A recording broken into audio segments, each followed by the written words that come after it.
নমস্কাৰ সকলোকে স্বাগতম জনাইছোঁ। যেহেতু GMCHৰ যি কাণ্ড নৱজাতকৰ মৃত্যুৰ কাণ্ডক লৈ সমগ্ৰ অসম জ্বলিছিল। নৱজাতকৰ মৃত্যুৰ ঘটনাক লৈ সকলোৱে কান্দিছিল।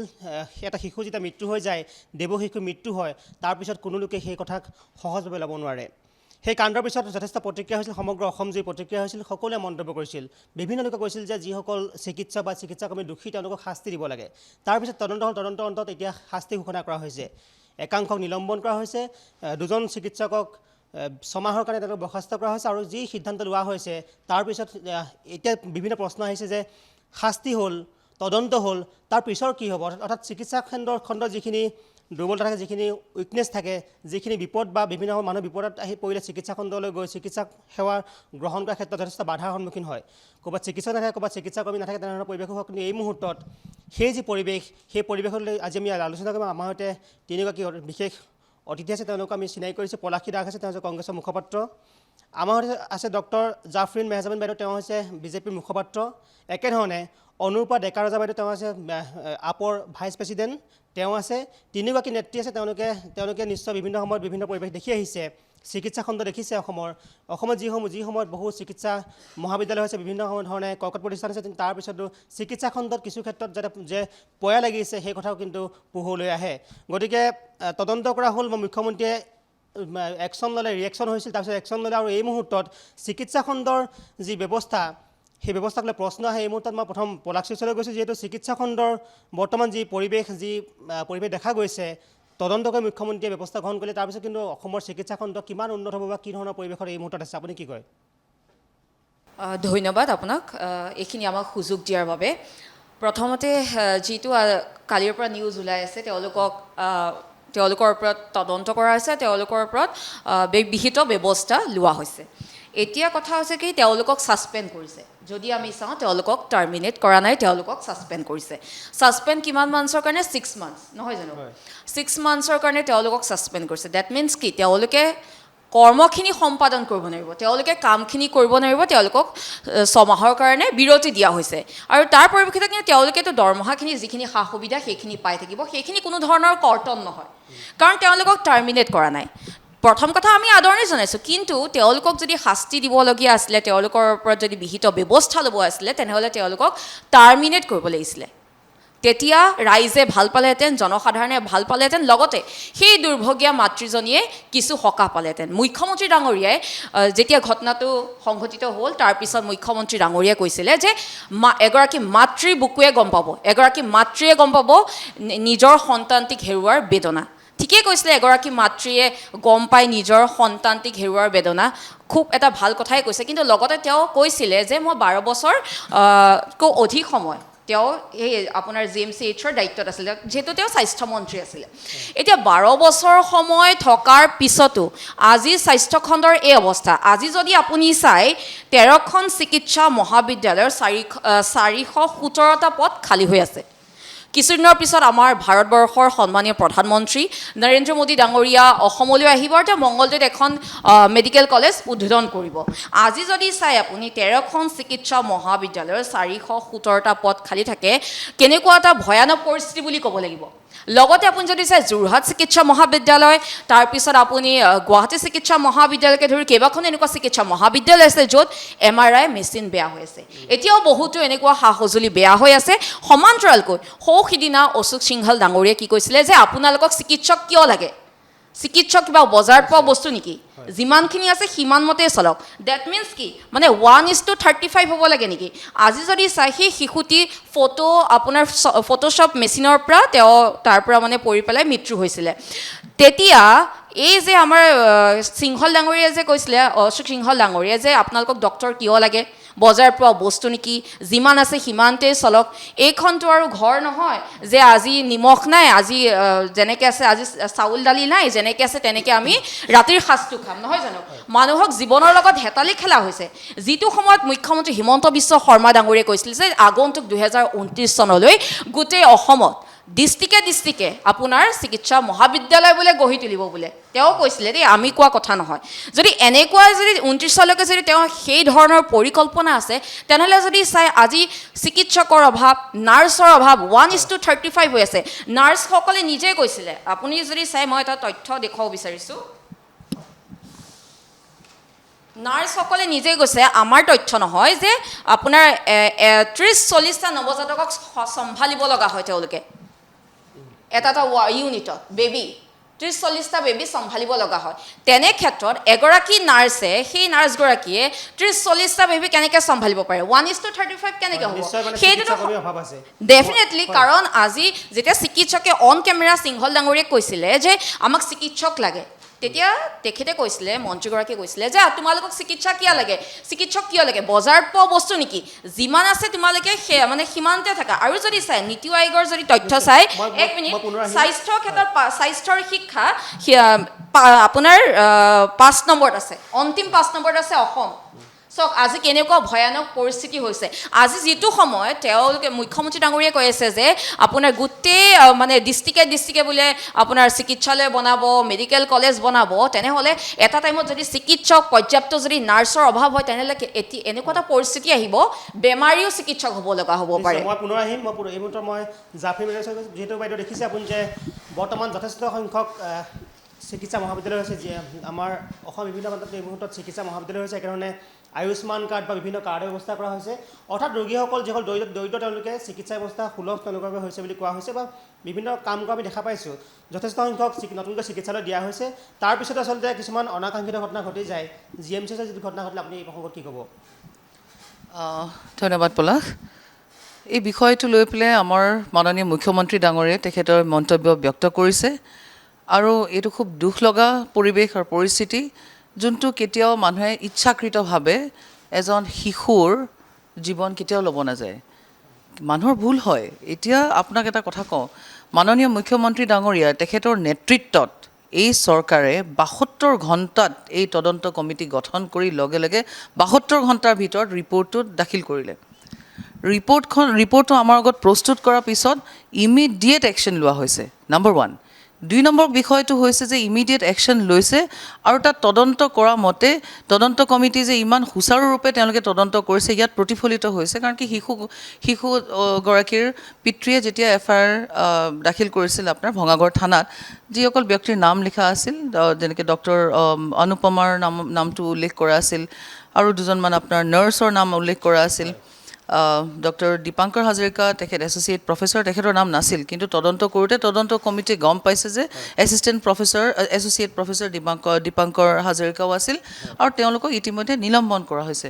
প্ৰশ্ন চবতকৈ ডাঙৰ কথাটো আপোনালোকৰ মনত এইটো উত্থাপন হ'ব লাগে যে 72 ঘণ্টাৰ ভিতৰত ৰিপৰ্ট এটা ছাবমিট কৰিলে, আৰু ইমান সুচাৰুৰূপে তেওঁলোকে ছাবমিট কৰিছে, প্ৰস্তুত কৰিছে ৰাইজৰ মাজত। দ্বিতীয়তে, এই শিশুৰ লগত যোনটো ঘটনা ঘটিলে, আমি বুজিব লাগিব যে আগতে এখন চৰকাৰী চিকিৎসালয়ত এদিনত 500জন যদি আপোনাৰ চিকিৎসাৰ কাৰণে ৰোগী আহে, আজিৰ তাৰিখত নাই কমেও চিকিৎসালয়ত 5,000, 3,000 বা 5,000 মানুহ। আপুনি যদি all India institute of medical science দিল্লীত যায়, তেতিয়া আপুনি দেখিব যে এজন চিকিৎসকে নাই কমেও 150জন পেচেণ্ট অন ৰেকৰ্ড প্ৰতিদিনে OPDত তেওঁলোকে চিকিৎসা কৰে। আৰু তাৰপিছত তেনেকৈ তেওঁলোকে নাই কমেও 14-12 ঘণ্টা ডিউটি কৰিবলগীয়া পৰিস্থিতি নহয়, কিন্তু মিনিমাম 8ৰ পৰা 9 ঘণ্টা খুব সুন্দৰভাৱে পৰিচালনা কৰি পেলাই ৰোগীসকলক তেওঁলোকে ট্ৰিটমেণ্ট প্ৰদান কৰে। এতেকে মই এই যোনটো 1:35 ৰেচিঅ'ৰ কথা এইমাত্ৰ উল্লেখ কৰিছে, 1:35 নহয়, বহুত এনেকুৱা চিকিৎসালয় আছে, যেনেকৈ মই যোনটো উদাহৰণ দিছোঁ, all India institute of medical science 1:135, 1:150 ৰেচিঅ'ত চায়। কিন্তু যাৰ কৰ্মদক্ষতা থাকে, যোনজন ডক্টৰ নিষ্ঠাবান হয়, কৰ্মদক্ষতা আছে, তেখেতৰ কাৰণে নাম্বাৰ্ছটো মেটাৰ নকৰে, তেখেতৰ অভিজ্ঞতা আৰু তেখেতৰ প্ৰেজেঞ্চ অফ মাইণ্ডটো বেছি মেটাৰ কৰে। এই শিশুগৰাকীৰ ক্ষেত্ৰতে মই আৰু এটা বিষয় আপোনালোকক উল্লেখ কৰিব বিচাৰিছোঁ যে এই বিষয়টো আমি ৰাজনীতিকৰণ কৰাৰ বিষয় নহয়, এইটো খুব দুখ লগা বিষয়, আৰু আমাৰ মাননীয় মুখ্যমন্ত্ৰী ডাঙৰীয়াও তেখেতে সমবেদনা প্ৰকাশ কৰিছে, আৰু ময়ো খুব দুখিত যে এনেকুৱা এটা পৰিস্থিতি সৃষ্টি হৈছে, কিন্তু কোনো ইচ্ছাকৃতভাৱে কৰা নাইকিয়া। লগতে মই আৰু এটা কথা উল্লেখ কৰিব বিচাৰিছোঁ যে নিলম্বন কৰা বিষয়টো বাইদেৱে এইমাত্ৰ উল্লেখ কৰিছে। নিলম্বন কৰিছে, ক'লে যে তেখেতে জেললৈ কেলৈ প্ৰেৰণ নকৰিলে। এইখন ভাৰতীয় জনতা পাৰ্টি NDA চৰকাৰৰ নেতৃত্বত এনেকুৱা সিদ্ধান্ত বহুত, আপোনালোকে বিগত সময়তো আপোনালোকৰ মাজত তথ্য আছে যে বহুত SP DSPও জেললৈ প্ৰেৰণ কৰা হৈছে, আৰু ইমান শীঘ্ৰে তদন্ত কৰা হৈছিল যে কাকো কোনো বাদ নাযায়। কোনো হাৰি যাব নোৱাৰে এইখন চৰকাৰত কোনোবাই বদমাচি কৰি পেলাই ইচ্ছাকৃতভাৱে বা অনাইচ্ছাৰ বাহিৰে যদি তেওঁলোকে যদি কিবা এটা কৰে কেতিয়াও চৰকাৰে তেওঁলোকক এৰি নিদিয়ে এৰা নিদিয়ে কাৰো ফালে ফেভৰেটিজিম বোলা বস্তুটো নাই এইটো হ'ল this is a matter of humanitarian this is a matter of human kind হয় মানৱীয়তাৰ দৃষ্টিভংগী আচলতে কথাখিনি চাবা মানৱীয় কথাখিনি নিশ্চয় মই এই মুহূৰ্তত অনুভৱ হৈছিলে যিহেতু আপুনি দেখিলে দুগৰাকী প্ৰতিনিধিয়ে কথাখিনি ক'লে তাৰপিছত অভিযোগ উত্থাপিত হয় যে চেণ্ট্ৰেল ফাৰ্মাচী থাকে বিভিন্ন মেডিকেলত য'ত আচলতে ৰোগীসকল দৰিদ্ৰ ৰোগীসকলে ঔষধ বিচাৰে বা বিভিন্ন ধৰণে তেওঁলোকে সহায় পাম বুলি ভাবে কিন্তু বহু ক্ষেত্ৰত সেই যিসমূহ ফাৰ্মাচী বা যিসমূহ ঔষধালয় থাকে সেইসমূহত কিন্তু ঔষধ নাথাকে তেনেধৰণৰ অভিযোগ উত্থাপিত হয় আৰু বিভিন্ন ধৰণে আমি সেইখিনি বাতৰি কৰি আহিছোঁ গতিকে আপোনাৰ দৃষ্টিভংগী আপুনি কি কয় এই মুহূৰ্তত যথেষ্ট পৰিমাণে চৰকাৰী চিকিৎসা খণ্ড উন্নত হোৱা বুলি কোৱা হয় তাৰপিছত আচলতে সেই ধৰণৰ পৰিৱেশ কিয় হয় ইয়াত এটা গুৰুত্বপূৰ্ণ কথা আছে ইয়াত যিটো ঘটনা সংঘটিত হৈ গ'ল সেইটো দুঃখজনক আৰু দুৰ্ভাগ্যজনক এই দুৰ্ভাগ্যজনক ঘটনাটো সংঘটিত হোৱাৰ অন্তৰত বহু কথাই জড়িত হৈ থাকে কাৰণ চাওক আজি এগৰাকী চিকিৎসকে এটা ভুল কৰিছে বা নাৰ্ছ এগৰাকীয়ে ভুল কৰিছে তেওঁলোকক আমি শাস্তিমূলক ব্যৱস্থা হিচাপে তেওঁলোকক চাকৰিৰ পৰা নিলম্বন কৰিব তেওঁলোকক হয়তো কেতিয়াবা জেললৈও পঠিয়াই দিব সেইটোতকৈ ডাঙৰ কথা হ'ল যে হস্পিটেলৰ ভিতৰত আন্তঃগাঁথনি কি পৰ্যায়ত আছে তাত মেন পাৱাৰ কিমান আছে নাৰ্ছ কিমান থাকিব লাগে কিমান নাৰ্ছে তাত কাম কৰি আছে যদি এগৰাকী নাৰ্ছেই ৩৫টা শিশুৰ যত্ন ল'ব লগা হয় তেনেহ'লে তেওঁৰ নিশ্চয় তেওঁৰ এটা মানসিক চাপত থাকে এগৰাকী চিকিৎসকে যেতিয়া চিকিৎসা সেৱা আগবঢ়ায় তেতিয়া তেওঁ মানসিক চাপৰ পৰা আঁতৰত থাকিব লাগিব তেতিয়াহে তেওঁ ভালদৰে চিকিৎসা দিব পাৰে এতিয়া তাত যিটো ঘটনা ঘটিছে এইটো হেমাহি বুলি আমি গম পাইছোঁ কাৰণ যিগৰাকী শিশুটিৰ মৃত্যু হৈছে তেওঁৰ পিতৃয়ে কৈছে যে যথেষ্ট হেমাহি হৈছে হেমাহিৰ কাৰণে শিশুটি মৃত্যুমুখত পৰিলে কিন্তু তাৰপিছত তেওঁলোকে যিখিনি ব্যৱস্থা গ্ৰহণ কৰিলে বা মুখ্যমন্ত্ৰী ডাঙৰীয়াই যি ধৰণে দুখ প্ৰকাশ কৰিলে সেইখিনিলৈকে ঠিকে আছে কিন্তু আমি এতিয়া ক'বলৈ বিচাৰিছোঁ মই বিজেপিৰ মুখপাত্ৰ সন্মানীয় বাইদেউৰ কথাখিনিত উত্তৰ এটা দিব বিচাৰিছোঁ যে দিনো মানে প্ৰায় প্ৰতিদিনে ৫,০০০ মানুহ গুৱাহাটী চিকিৎসা মহাবিদ্যালয়লৈ আহে বুলি তেওঁ কৈছে এতিয়া মোৰ কথাটো হ'ল অসমত মুখ্যমন্ত্ৰী ডাঙৰীয়াই ৭খনকৈ মেডিকেল কলেজ স্থাপন কৰিছে আমি কোৱা নাই আৰু হৈছেও সঁচাকৈ ৭খন মেডিকেল কলেজ স্থাপন হৈছে যদি ৭খনকৈ মেডিকেল কলেজ স্থাপন হৈছে তেনেহ'লে গুৱাহাটী মেডিকেল কলেজতে কিয় ৫,০০০ ৬,০০০ ৭,০০০ ৰোগীয়ে ভিৰ কৰে তাৰমানে বাকীবিলাক মেডিকেল কলেজত আন্তঃগাঁথনিৰ অভাৱ নেকি এই প্ৰশ্নটো কিন্তু সকলো মানুহৰ ভিতৰত আছে আৰু এটা কথা আছে যে এই বিষয়টো ৰাজনৈতিকৰণ কৰা উচিত নহয় বুলি কৈছে নিশ্চয় স্বাস্থ্য সম্পৰ্কীয় কথাবিলাক ৰাজনৈতিকৰণ কৰা উচিত নহয় কিন্তু আজি 10 বছৰে বিজেপিৰ শাসনকালৰ 10 বছৰে ২৬ চনত সম্পূৰ্ণ 10 বছৰ সম্পূৰ্ণ হ'ব এই 10 বছৰে কিয় আজিলৈকে আন্তঃগাঁথনি তেওঁলোকে সম্পূৰ্ণ কৰিব পৰা নাই য'ত তেওঁলোকে কিছুমান মেচিনেৰিজ থৈ দিছে তাত মামৰো লাগি গৈছে এই মেচিনেৰিজবিলাক চলোৱা তেওঁলোকে মানুহ লোৱা নাই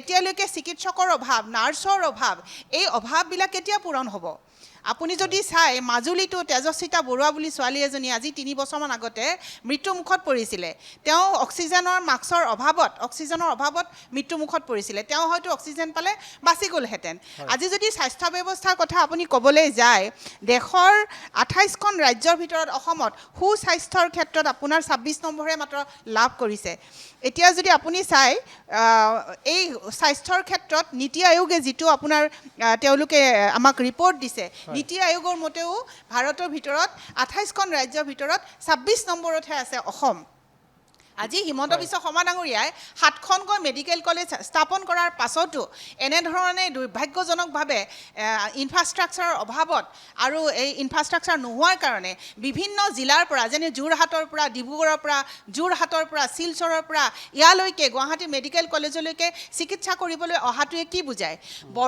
বৰং তেওঁলোকৰ যিসকল মন্ত্ৰী MLA তেওঁলোকৰ ভৰি এখন ভাঙিলেও পাটনালৈ দৌৰ মাৰে দিল্লীলৈ দৌৰ মাৰে তেওঁলোকৰ পত্নী হাই প্ৰেছাৰ উঠিলে দিল্লীলৈকে লৈ পেলাই গুচি যায় তেওঁলোকৰ কাৰোবাৰ যদি মূৰটো বিষাইছে তাতো তেওঁলোকে অসমৰ বাহিৰলৈ লৈ পেলাই গুচি যায় আজি কিছুদিন আগতে অভিজিৎ শৰ্মা ডাঙৰীয়া তেখেতে কিডনিৰ ট্ৰান্সপ্লান্টৰ কাৰণে তেখেতে নিজেই ভাৰতৰ বাহিৰলৈ গতি কৰিছিলে গতিকে আমি এটা কথাই জানিব পাৰিছোঁ যে এইবোৰ সকলো কথা গিমিকবাজি কৰা উচিত নহয় যেনেকৈ স্বাস্থ্য বিষয়টো ৰাজনীতি কৰা উচিত নহয় তেনেকৈ কিন্তু ঢাক ঢোল পিটি এটা চমক সৃষ্টি কৰাটো কিন্তু উচিত নহয় খুব গুৰুত্বপূৰ্ণ অভিযোগ জাফিন বাইদেউ আপুনি কি কয় যিহেতু কোৱা হৈছে যে যিসমূহ চিকিৎসাকৰ্মী নাই, য'ত চিকিৎসাকৰ্মী নাই তাত মেচিনত মামৰ ধৰিছে বুলি কোৱা হৈছে। একেধৰণে মন্ত্ৰী MLA পৰিয়ালৰ লোকসকল যেতিয়া তেওঁলোকৰ কোনো অসুখ হয় তেওঁলোকক বাহিৰলৈ নিয়া হয়। আপুনি কি কয়? এই গুৰুত্বপূৰ্ণ অভিযোগ উত্থাপিত হৈছে। হয় পলাশ, উত্তৰটো মই আপোনালোকৰ মাজত প্ৰথমতে এটা বিষয় ইয়াৰ ভিতৰত লুকাই আছে যে আমাৰ ইয়াত যে ছুপাৰ স্পেচিয়েলিটি হস্পিটেল এখন নিৰ্মাণ কৰা হ'ল, ইমান সুন্দৰভাৱে তেওঁলোকে যে চিকিৎসা প্ৰদান কৰি আছে সেইটোৰ বিষয়ে কোনেও নকয়। আজি ৰবটিক চাৰ্জাৰী কৰিবৰ কাৰণে সক্ষম হৈছে আমাৰ অসমৰ চৰকাৰী চিকিৎসালয়ত, যোনটো সমগ্ৰ ভাৰতত কেইখন ৰাজ্যত আঙুলি মূৰত আপুনি হিচাপ কৰিব পাৰিব কেইখন ৰাজ্যত তেনেকুৱা চিকিৎসা প্ৰদান কৰা হয়। দ্বিতীয়তে মই আপোনালোকক ক'ব বিচাৰোঁ যে মামৰে ধৰিছে বুলি যোনটো কৈছে, আগতে যেতিয়া কংগ্ৰেছ শাসিত চৰকাৰ আছিল, এই বিষয়টো মানে মই ৰাজনীতিকৰণ কৰাটো একেবাৰে ভাল পোৱা নাই, কিন্তু যিহেতু আপুনি প্ৰশ্নটো উত্থাপন কৰিছে কাৰণে মই উত্তৰ দিছোঁ।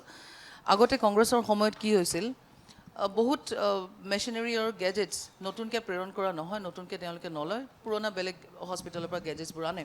কিন্তু মই বিষয়টো ইয়াত চবতকৈ চিন্তনীয় বিষয়টো হ'ল যে যোনটো বাৰ্তা মানুহৰ মাজত প্ৰেৰণ কৰি আছে বিৰোধী দলসমূহে যে আমাৰ ইয়াত চিকিৎসা ভাল নহয়। যদি চিকিৎসা ভাল নহয় তেতিয়াহ'লে ভিৰ ইমান কেনেকৈ ইয়াত? চৰকাৰী চিকিৎসালয়ত ভিৰ ইমান কেনেকৈ? কোনোতো নিমন্ত্ৰণ দি পেলাই মাতি নানে। এটা সময় আছিল যেতিয়া প্ৰাইভেট নাৰ্ছিং হোম আপুনি প্ৰতিখন জিলাতে diagnostic centre, private nursing home আপুনি দেখা পাব। নহ'লেও নাই কমেও 40-50খন দেখা পায়। আজিকালি প্ৰাইভেট নাৰ্ছিং হোমৰ ইমান তোলপাৰ নাই। কিহৰ কাৰণে? চৰকাৰী চিকিৎসালয়ত ভাল চিকিৎসা প্ৰদান অভাৰটেক কৰা কৰিব হয়। বিচৰা নাই, কিন্তু আপোনাৰ ওপৰতে মই ক'বলৈ বিচাৰিছোঁ, একদম ওচৰতে মই ক'ব পাৰিব নেম কেয়াৰ হস্পিটেলখন ওচৰতে আছে, আপুনি দেখিছে? মই প্ৰাইভেট নাৰ্ছিং একদম হোমৰ গুৱাহাটী মেডিকেল কলেজৰ গাতে ব্যক্তিগতভাৱে ছেটআপ কৰিছে, সেইটো লৈ পেলাই আমি প্ৰশ্ন কৰিব নাই। ওচৰতে আৰু কেইবাখনো হস্পিটেল আছে।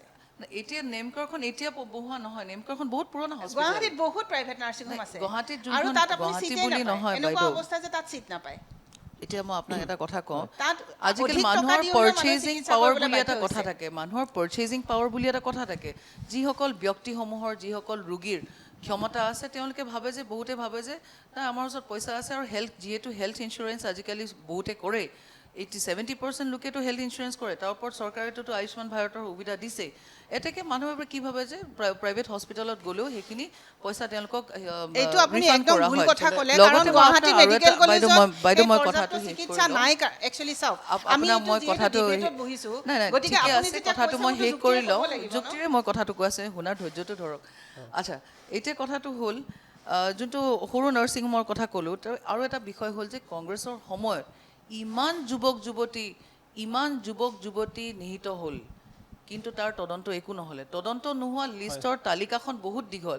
কিন্তু আজি এই বিষয়টোলৈ আমি ঘূৰি আহোঁ যে এই শিশুগৰাকীৰ যে মৃত্যু মুখত পৰিবলগীয়া হ'ল, কি পৰিস্থিতিত, কেনেধৰণৰ, চৰকাৰে যিহেতু একচেপ্ট কৰিছে যে এইখিনি মানুহৰ গাফিলতি হৈছিল, একশ্যন লৈছে, কিন্তু চবতকৈ ডাঙৰ বিষয়টো হ'ল যে আমাৰ যোনটো আজি 1 বজাত GMCHত যোনখন মিটিং এখন আয়োজন কৰা হ'ব, তাত ইতিমধ্যে চাগে মই এতিয়া 4টা বাজিলে সিদ্ধান্ত চাগে হ'লেই, কাৰণ কি তাত গ্ৰিভেন্স ৰিড্ৰেচেল মেকানিজম এটা তেওঁলোকে ইতিমধ্যে তেওঁলোকে পৰিচালনা কৰিব, তেওঁলোকে এটা এডমিনিষ্ট্ৰেটিভ ডিচিশ্যন এটা তেওঁলোকে ল'ব।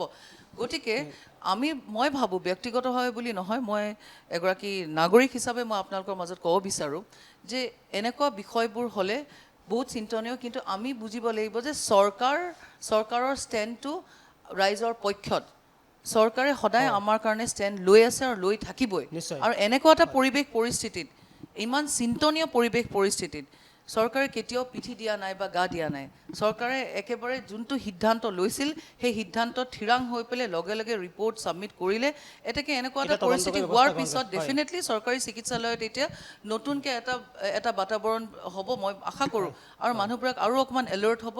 লাগিলে নাৰ্ছিং ষ্টাফ হওক বা ICU টেকনিচিয়ান হওক বা আপোনাৰ চিকিৎসক ডক্টৰে হওক, তেওঁলোকে অকণমান সতেজ হ'ব বুলি এটা সজাগতা। মই পলাশীলৈ আহিছোঁ, যিহেতু কোৱা হৈছে যে কংগ্ৰেছ চৰকাৰে তাত মেচিনেৰীক লৈ প্ৰশ্ন উত্থাপন কৰা হৈছে। কংগ্ৰেছ চৰকাৰ ইমান বেয়া আছিল নে? আপোনালোকে কি কাম কৰিছিলে হয় কওক। তেওঁ দ্বিতীয়বাৰ বক্তব্যত, কংগ্ৰেছৰ সন্মানীয় মুখপাত্ৰগৰাকীয়ে দ্বিতীয়বাৰ বক্তব্যত তেওঁ বেছিভাগ কংগ্ৰেছৰ নামটোৱে উচ্চাৰণ কৰি থাকিলে।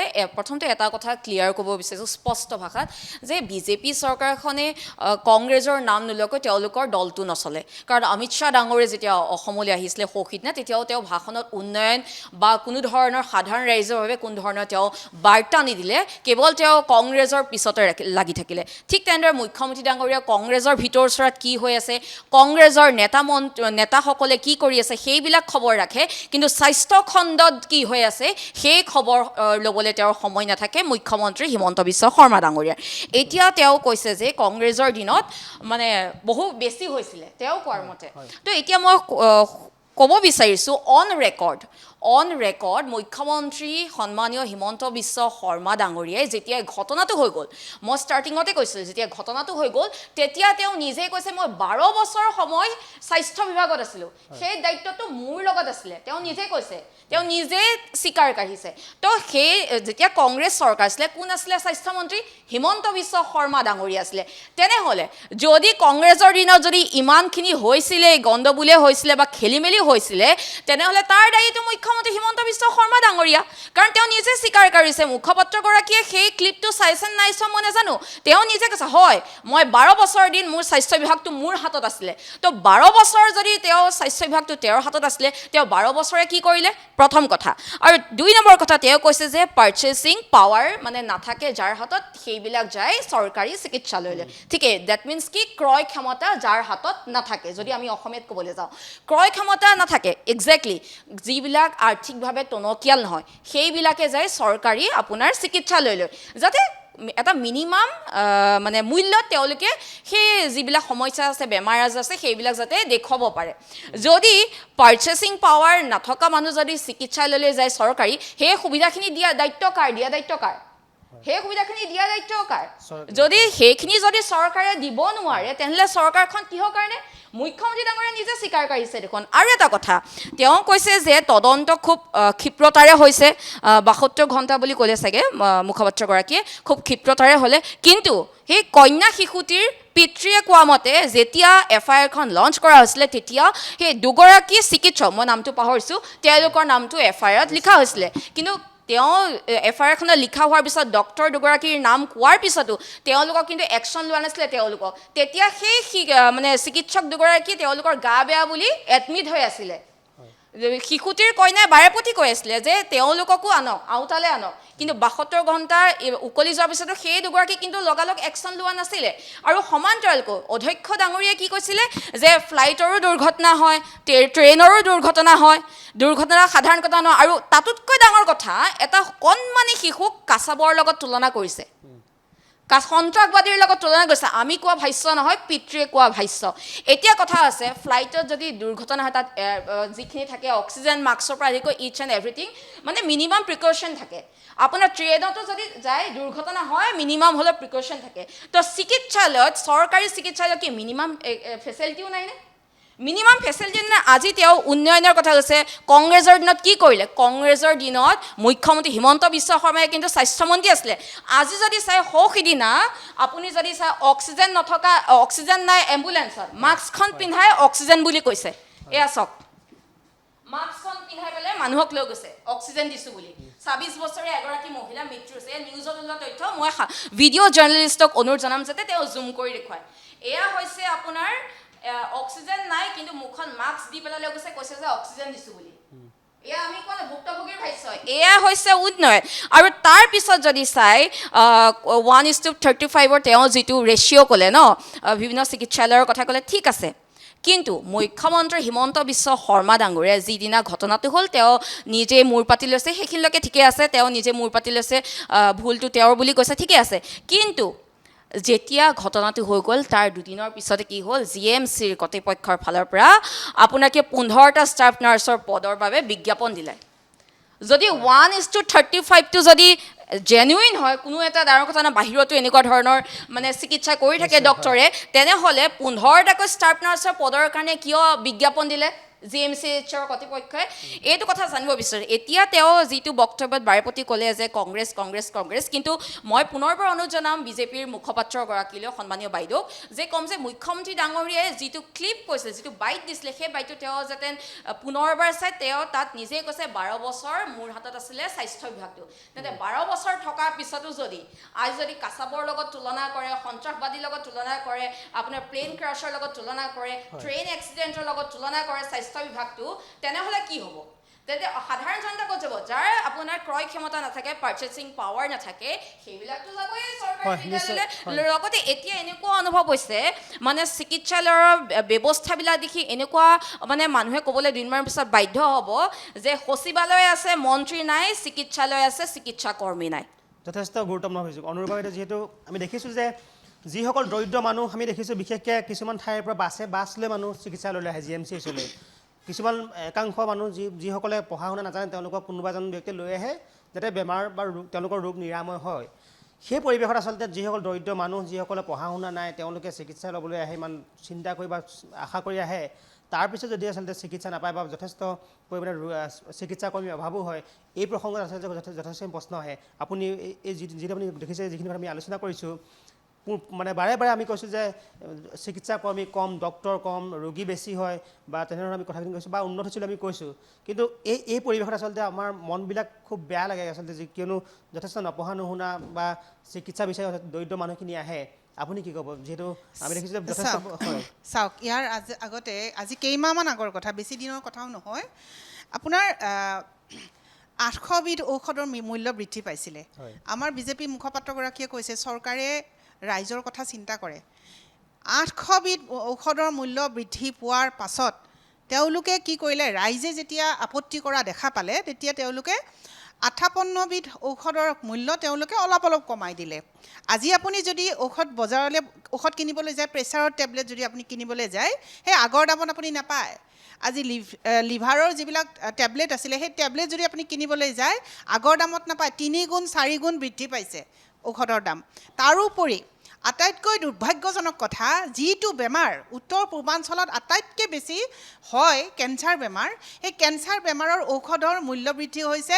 যোৱা মাহত আপোনালোকে সকলোৱে জানে এই কথাটো যোৱা মাহত কেঞ্চাৰৰ ঔষধৰ মূল্য বৃদ্ধি হোৱাৰ ফলত আজি এনেই অসমৰ মানুহ আৰ্থিকভাৱে অৰ্থনৈতিকভাৱে অত্যন্ত দুৰ্বল তাৰপিছত অসমৰ মানুহে অসমৰ বাহিৰলৈ মাদ্ৰাজলৈ বেছিভাগ সময় তেওঁলোকে চিকিৎসা কৰিবলৈ যায় কাৰণ CMC যিখন চেন্নাই মেডিকেল কলেজ আছে বা এপ'লো আছে এইবিলাকত অলপ তুলনামূলকভাৱে ঔষধৰ দাম কম আৰু তাত চিকিৎসা ব্যৱস্থা উন্নত কাৰণে অসমৰ পৰা তালৈ চিকিৎসা কৰিবলৈ যায় কিন্তু যেতিয়া অসমত গুৱাহাটী মেডিকেল কলেজৰ জাষ্ট অপজিট ফালে কেঞ্চাৰৰ যিখন হস্পিটেল নতুনকৈ স্থাপন কৰা হৈছে সেই হস্পিটেলখনত মানুহে চিকিৎসা ল'বলৈ কেনেকৈ আহিব আপুনি কওক যেতিয়া তাত বেডৰ দাম বৃদ্ধি পাব অপাৰেশ্যনৰ দাম বৃদ্ধি পাব ঔষধৰ দাম বৃদ্ধি পাব তেতিয়া কোনখন চৰকাৰে জনকল্যাণৰ কাম কৰিছে সেইটো কথা আমাক বুজাই দিয়কচোন আমি বুজি পোৱা নাই আনহাতে ব্যক্তিগত চিকিৎসালয়লৈকে মানুহ যায় কিয় ব্যক্তিগত চিকিৎসালয়লৈকে মানুহ এনেই চখত নাযায় লাখ লাখ টকা খৰচ কৰিবলৈকে মানুহে চখত ব্যক্তিগত চিকিৎসালয়ত সোমাবলৈ নাযায়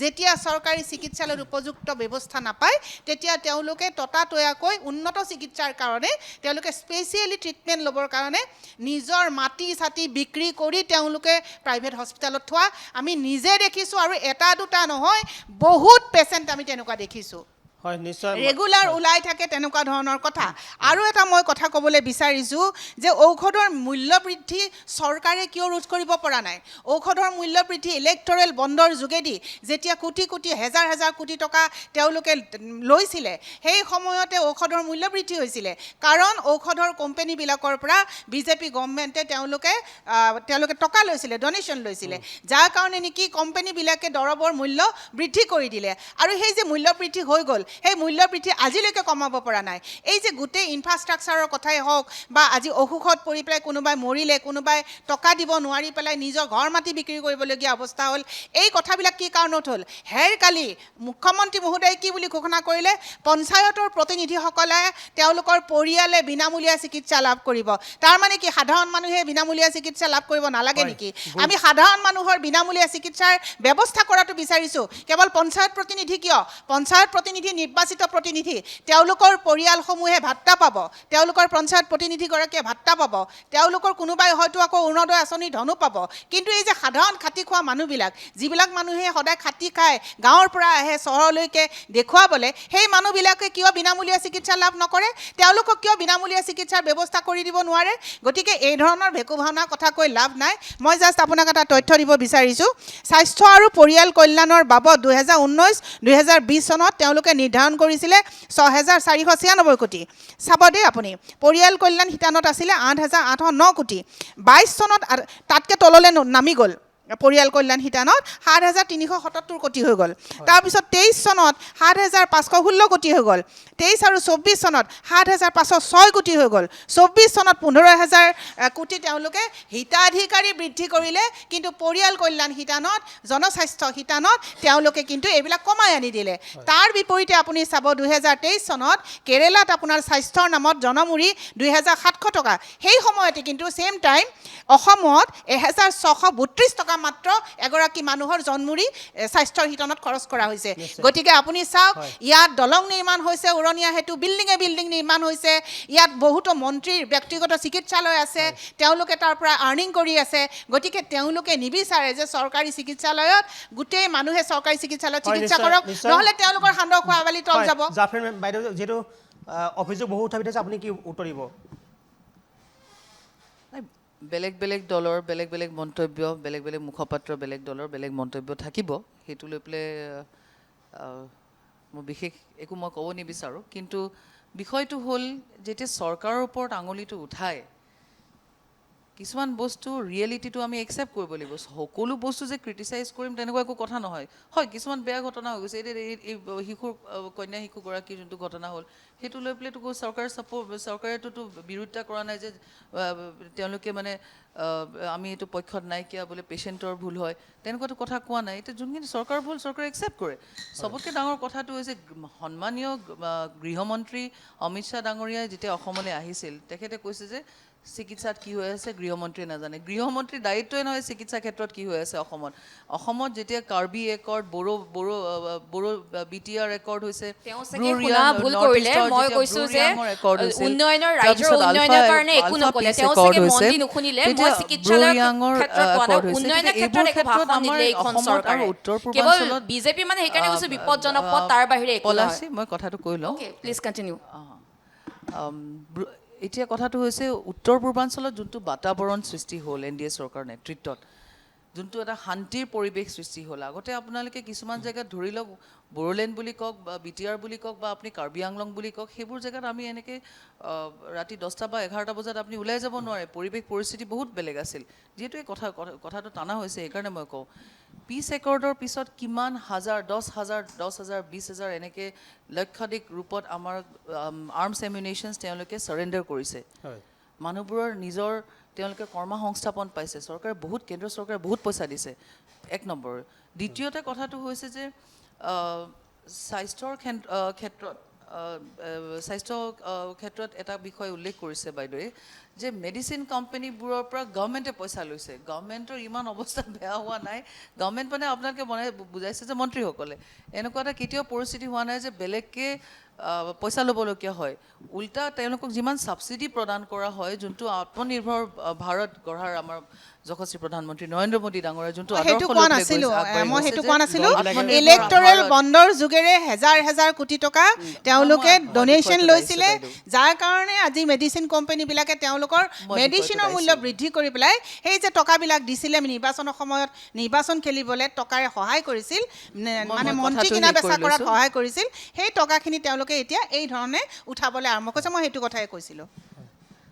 এতিয়া পইচা ক'ৰ পৰা আহিছে, কি কৰিছে, আপুনি যোনটো একদম স্পষ্ট আকাৰত ভাষাত আপুনি ষ্টেটমেণ্টটো দিছে যে বিজেপি চৰকাৰে পইচা লৈছে মেডিচিন কোম্পানীবোৰৰ পৰা, ইয়াত মই এই মঞ্চৰ পৰা আপোনাক প্ৰশ্ন কৰিব বিচাৰিছোঁ যে আপুনি তথ্য দিয়ক উইথ এভিডেঞ্চ। সেই ষ্টেটমেণ্টটো আপুনি ন'টিছখন চাৰ্কুলাৰখন মোক দিয়ক উইথ এভিডেঞ্চ।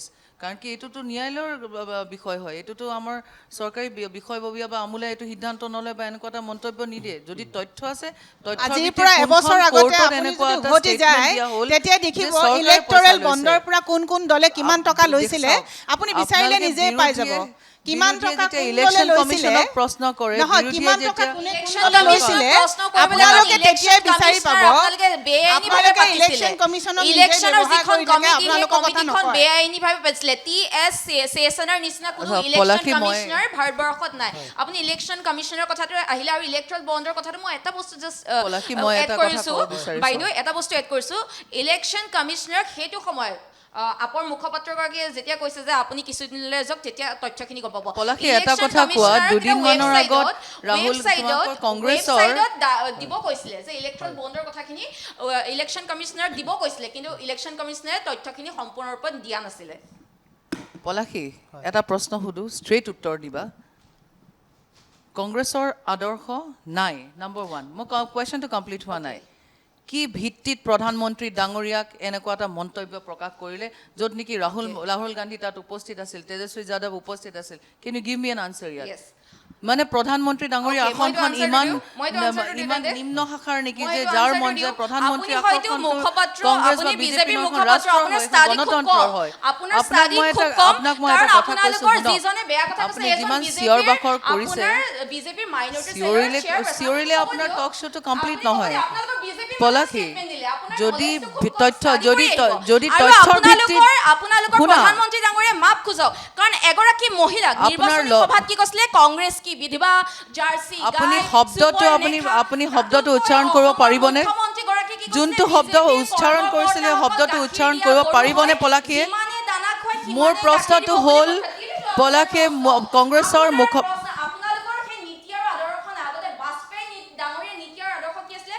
প্ৰথম দেশ, তাৰপিছত দল, তাৰপিছত ব্যক্তি।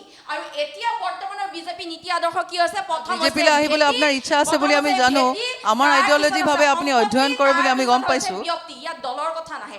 আৰু মই আপোনাক ক্লিয়াৰ কৰিলো, আপোনালোকৰ সেই statement টো আপোনাৰ BJP ৰ ইমান লজ্জাজনক minority cell ৰ- কথা, ইমান লজ্জাজনক বিষয় যে এগৰাকী নাগৰিক হৈ পেলাই, ভাৰতীয় নাগৰিক হোৱাৰ পিছত, না শুনক, আপুনি কৰি আহিব বিজেপি মাইনৰিটি সেলৰ তেখেত অধ্যক্ষ হয়।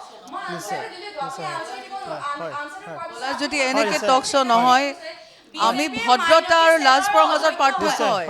তুমি শুনা, সেলৰ অধ্যক্ষই কৈছিলে, অলৰেডি নিউজটো ওলাই গৈছে।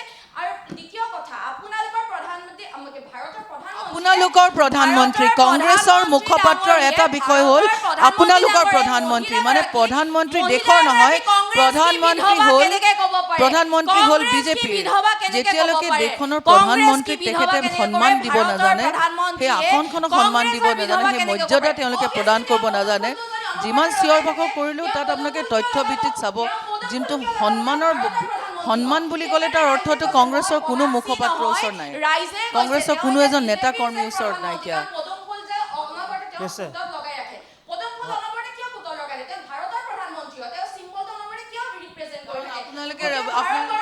আপোনালোকে ঘূৰালি যোৱা বোকাখিনিত পদুম ফুলে ফুলিব পাৰে, তাৰ ওপৰত বেলেগ নোৱাৰে। পদুম ফুল গেলাতে ফুলে, সেইটো মনত ৰাখিব, বোকাত ফুলে। আৰু আপোনাৰ প্ৰশ্ন দুটা ক্লিয়াৰ কৰিলো, হোপ আপুনি satisfied হয়, কাৰণ এনেকে টক শ্ব' কৰা নহয় পলাশী, অভদ্ৰামীটো টক শ্ব'ত একচেপ্ট কৰা নহয়। মানুহে নম্ৰতাৰ হৰল যদি হ'ব নোৱাৰে। সেইটো আনসাৰ দিয়ক, প্ৰধানমন্ত্ৰী ডাঙৰীয়া বিধৱা বুলি কিয় ক'লে? আমি আচলতে বিষয়টো আমাৰ বিষয়পাল আমি তোমাৰ লাজ লগা নাই যে কোনটো শব্দ উচ্চাৰণ কৰিছিল, তুমি এইটো ক'ব নোৱাৰে এখন মঞ্চত। ইমান তোমাৰ মাতৃ আৰু মোৰ মাতৃকো লজ্জাৰ নিচিনা। তুমি তোমাৰ আমি আচলতে বিষয়টো আমাৰ অলপ ফালৰি কাটি গৈছে। তোমাৰ শুনা, তুমি এতিয়া নতুনকে দায়িত্ব পাইছা, অকণমান এক্সাইটমেণ্ট বেছি বাৰু, কিন্তু গাম্ভীৰ্য ৰাখি পেলাই ৰাইজৰ আগত কথা কোৱাটো খুবেই বেছি ইম্পৰ্টেণ্ট, খুবেই বেছি জৰুৰী। আৰু যদি এখন সমাজক আমি প্ৰতিনিধিত্ব কৰিছোঁ বুলি ভাবোঁ, সেই সমাজখনক প্ৰতিনিধিত্ব কৰিবৰ কাৰণে আমাৰ ব্যক্তিত্ব ভাল হ'ব লাগিব। এতেকে কংগ্ৰেছৰ মুখপাত্ৰগৰাকীক মই বিনম্ৰতাৰে অনুৰোধ কৰিব বিচাৰিছোঁ যে তেখেতৰ ব্যক্তিত্বৰ ওপৰত তেখেতৰ অধ্যয়ন কৰিব লাগে, যেনেকৈ ব্যক্তিত্বৰ বিকাশৰ তেখেতক প্ৰশিক্ষণ প্ৰয়োজন হৈছে। তেখেতক ব্যক্তিত্ব বিকাশৰ কাৰণে তেখেতক প্ৰশিক্ষণ শিবিৰ এটাত কংগ্ৰেছৰ দল আৰু নেতাসমূহে তেখেতক ক'ৰবাত থিয় কৰাব লাগে। আমি আচলতে পাৰ্চনেলিটি ডেভেলপমেণ্টৰ ক্লাছ প্ৰয়োজন হৈছে আপোনাৰ। বিজেপি মুখপাত্ৰগৰাকীয়ে খুব নলেজ কম, তেওঁক নলেজ অলপ দি পঠিয়াব লাগে। আপোনালোকৰতো PCR পৰা আপোনালোকৰতো দিয়ে থাকে ৰিপৰ্টবিলাক, কোনটো কি কথা ক'ব লাগে, কাউণ্টাৰ পইণ্ট তেওঁকো দি দিব, তেওঁৰ লেক অফ নলেজ হয়। মই অনুভৱ কৰিছোঁ, যিহেতু আচলতে আমাৰ কথাৰ প্ৰসংগত বিষয়বিলাক সলনি হৈ গৈছিলে। হয়, মই এটা প্ৰশ্ন কৰিছোঁ, যিহেতু বিভিন্ন সময়ত ঔষধৰ মূল্য বৃদ্ধি হয় বা চিকিৎসা সেৱাৰ মাচুল বৃদ্ধি হয়, কিন্তু আমি দেখিছোঁ যে শেহতীয়াকৈ যেতিয়া মানুহে প্ৰটেষ্ট কৰে মানুহে ছ'চিয়েল মিডিয়াত লিখে আকৌ দামটো কমি যায় ঔষধৰ দাম বাঢ়ি যায় আকৌ মানুহে হুলস্থুল কৰিলে দামটো কমি যায় আচলতে সেইখিনি কিছুমান প্ৰপাৰ প্লেনিং নাথাকে নেকি আপুনি কি কয় নহয় ঔষধৰ দাম কমি নাযায় পলাশ হয়। ঔষধৰ দাম কমি নাযায় ঔষধৰ দাম কমাই নাই আপুনি যদি নিজেও যদি অসুখত ভুগি আছে তেনেহ'লে আপুনি গম পাব বজাৰত আপুনি ফাৰ্মাচীত সোমালে আপুনি গম পাব যে ঔষধৰ দাম কমি যোৱা নাই ঔষধৰ দাম প্ৰতিদিনেই বৃদ্ধি হৈ আছে আমাৰ মানুহে গম পোৱা নাই আপোনাৰ প্ৰতিটো বস্তুৰ দামে বৃদ্ধি হৈ আছে আমাৰ মানুহে গম পোৱা নাই আমি বিচাৰিছোঁ কি এখন জনকল্যাণকামী দেশত যদি বিজেপি দলে দাবী কৰে যে এখন জনকল্যাণকামী চৰকাৰে কেতিয়াও এনেধৰণে সাধাৰণ জনতাৰ ওপৰত মাধমাৰ মাৰি কেতিয়াও চিকিৎসা ব্যৱস্থাৰ ব্যয় বৃদ্ধি নকৰে চিকিৎসা ব্যৱস্থাৰ ব্যয় যিমান পাৰি কমাব লাগে স্বাস্থ্য আৰু শিক্ষা শিতানটো যদি বিনামূলীয়া হৈ যায় তেনেহ'লে মানুহৰ ইনকাম কম হ'লেও মানুহে জীৱন ধাৰণ কৰাত তেওঁলোকৰ সুবিধা হয় এই কথাটো মই কোৱা কথা নহয় এইটো এটা অৰ্থনৈতিক ব্যৱস্থাৰ কথা আমাৰ অৰ্থনৈতিক ব্যৱস্থাটোৰ লগত গোটেই স্বাস্থ্য ব্যৱস্থাটো শিক্ষা ব্যৱস্থাটো মানুহৰ জীৱন ধাৰণৰ মানদণ্ডটো এইটো জড়িত হৈ আছে আপোনাক মই অলপমান আগতে আপোনাক স্বাস্থ্য আৰু পৰিয়াল কল্যাণৰ মই এটা হিচাপ এটা দিছিলোঁ ডাটা এটা দিছিলোঁ আপুনি তাতেই গম পাব যে মানুহৰ আচলতে খৰচ ক'ত হয় আজি গুৱাহাটী মেডিকেল কলেজৰ এই শিশুটি মৃত্যুমুখত পৰাৰ পিছত এনেকুৱা ঘটনা এনেকুৱা নহয় যে এতিয়া ঘটিছে আগতেও ঘটিছে মই এটা সৰু কথা কওঁ বহুত বছৰ হ'ল মোৰ ল'ৰা এতিয়া ডাঙৰ হৈ গ'ল মোৰ ল'ৰাটোক এবাৰ ৰাতি কিবা এটা খাই দিছিলে কেৰাচিন জাতীয় বস্তু এটা থিনাৰ জাতীয় খাই দি অকণমান খাইছিলে মই ৰাতি হস্পিটেললৈকে লৈ গৈছিলোঁ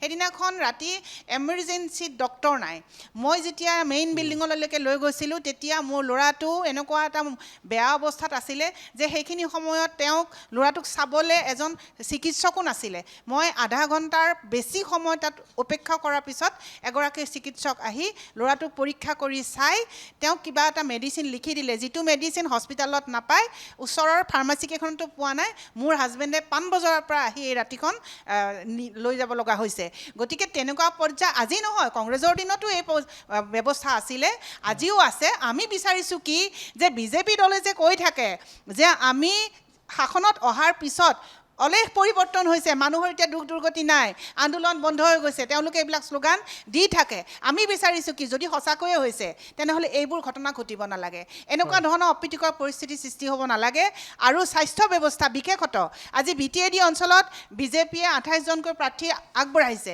বিজেপিয়ে BTAD অঞ্চলত কি কাম কৰিছে তেওঁলোকে আজি যদি পেপাৰখন খুলি চাই দেখিবলৈ পাব BTAD ঠেলাতকৈ কঢ়িয়াই লৈ যাব লগা হৈছে মহিলাক প্ৰসূতি যিয়ে সন্তান জন্ম দিব ওলাইছে ঠেলাত লৈ যাব লগা হৈছে তেওঁলোকৰ মানুহে সেয়া ভিডিঅ' কৰি ছ'চিয়েল মিডিয়াত আপলোড কৰিছে একদম দুৰ্গম জেগাৰ পৰা তেওঁলোকে উলিয়াই আনিবলগীয়া হৈছে গতিকে এতিয়াও এই অৱস্থা হৈ আছে মাজুলীতো সেই একে অৱস্থা হৈ আছে আমি অকল গুৱাহাটী মেডিকেল কলেজৰ কথাটো চালে নহ'ব আপুনি আজি যদি চাই একদম গুৱাহাটীৰ ওচৰতে আজি মিৰ্জা পলাশবাৰীলৈকে আপুনি যাওক তাত দেখিব কিছুমান হস্পিটেলত আপোনাৰ চিকিৎসক নাথাকে ৰাতি হ'লে মানুহে গুৱাহাটীলৈকে আনিবলগীয়া অৱস্থা হয় গতিকে অকল চিকিৎসা ব্যৱস্থাটো এটা শিশুৰ মৃত্যুক কেন্দ্ৰ কৰি নহয় আচলতে এইটো এটা বিশাল ব্যৱস্থা মই এইটো কথা ক'ম যে মুখ্যমন্ত্ৰী ডাঙৰীয়াই চাগে তেওঁ চেষ্টা কৰিছে কিন্তু তেখেতলোকে যিমান কথা কয় সিমান কাম তেওঁলোকে কৰা নাই সেই কথাটো তেওঁলোকে কিন্তু স্বীকাৰ কৰিব লাগিব বিভিন্ন সময়ত বেলেগ আচলতে কি হয় বহু সময়ত আমি দেখোঁ যে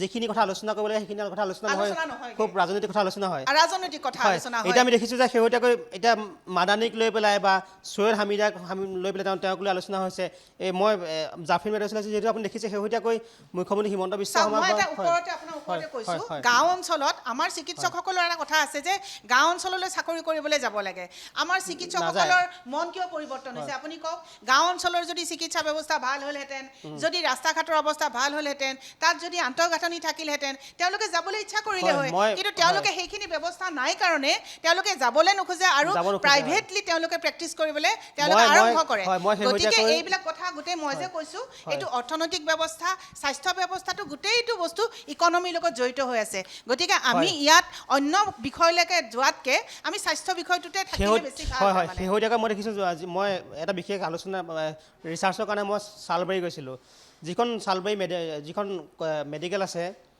আদৰ্শ চিকিৎসালয় আছে তাত দেখিছোঁ চিকিৎসক খুব নাই আৰু চিকিৎসকে মোক কৈছে ইয়াত কোনো মানুহে যিখিনি কম্পালচৰি যিসকলে পাছ কৰিলে তেওঁলোকক তাত 2 বছৰ কাৰণে দিয়া হয় বা 1 বছৰ কাৰণে দিয়া হয় তেওঁলোক নাযায় কিয় কাৰণ ৰোগী বহুত হয়। সেই ধৰণৰ পৰিৱেশো কিন্তু হৈছে মই জাফিৰ বাইদেউ চাইছোঁ যিহেতু আপুনি দেখিছে যে এই ধৰণৰ পৰিৱেশ হৈছে আৰু বিভিন্ন সময়ত বিভিন্ন ধৰণৰ বিষয়ৰ কথা আলোচনা হৈ থাকে এতিয়া দেখিছোঁ আমি শেহতীয়াকৈ মাদানীক লৈ আলোচনা হৈ থাকে বা মাদানীয়ে কিবা এটা কথা কৈ দিব তাক লৈ বহুতে উত্তৰ দি আচলতে আমাৰ সমাজখনত তাক লৈ কিছু বিষয়বস্তু বিয়পা যায় এইখিনি আচলতে কিয় হয় যে আমি আচলতে কোনোবা ক্ষেত্ৰত আমি কোনোবা বিষয়ক বাদ দি বা বেলেগ কথা আলোচনা কৰোঁ নেকি বিভিন্ন সমাজখনৰ কথা মই কৈছোঁ আপোনাক মাদানী প্ৰসংগ যিহেতু উত্থাপন হয় বা বিভিন্ন প্ৰসংগ উত্থাপন হয় আমি আচলতে সেই কথাখিনি হেৰি হয় নেকি আপুনি কি কয় চাওক এটা কথা হ'ল যে মাদানী যেতিয়া ৰাজ্যসভাৰ সাংসদ হৈছিল 2008ত 2006ত তেখেতৰ ছিনিয়ৰ মাদানী আছাদ মাদানী তেখেতৰ মৃত্যু হৈছিল তাৰপিছত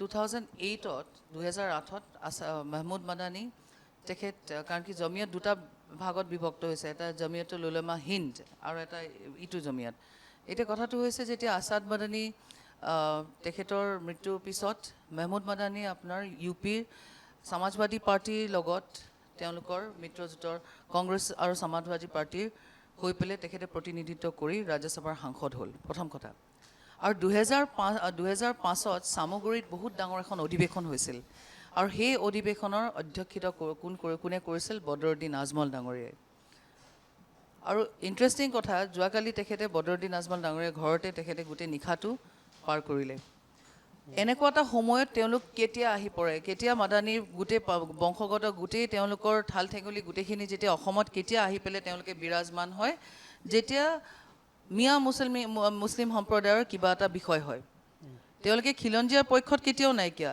তেওঁলোকে ধৰ্মীয় মেৰুকৰণৰ যোনটো ৰাজনীতি মানে আমাৰ ইতিহাসে কয় বুৰঞ্জীয়ে গোটেইখিনি কয় কিন্তু লগতে তেখেতে যে কংগ্ৰেছক প্ৰতিনিধিত্ব কৰি পেলাই সমাজবাদী পাৰ্টিৰ পৰা প্ৰতিনিধিত্ব কৰি পেলাই ৰাজ্যসভাৰ সাংসদ আছিল এটা সময়ত আজি তেওঁলোকক মাটি কোনে আনিছে অসমত যে উচ্ছেদ হৈছে গোৱালপাৰাত যে যোৱাকালি 300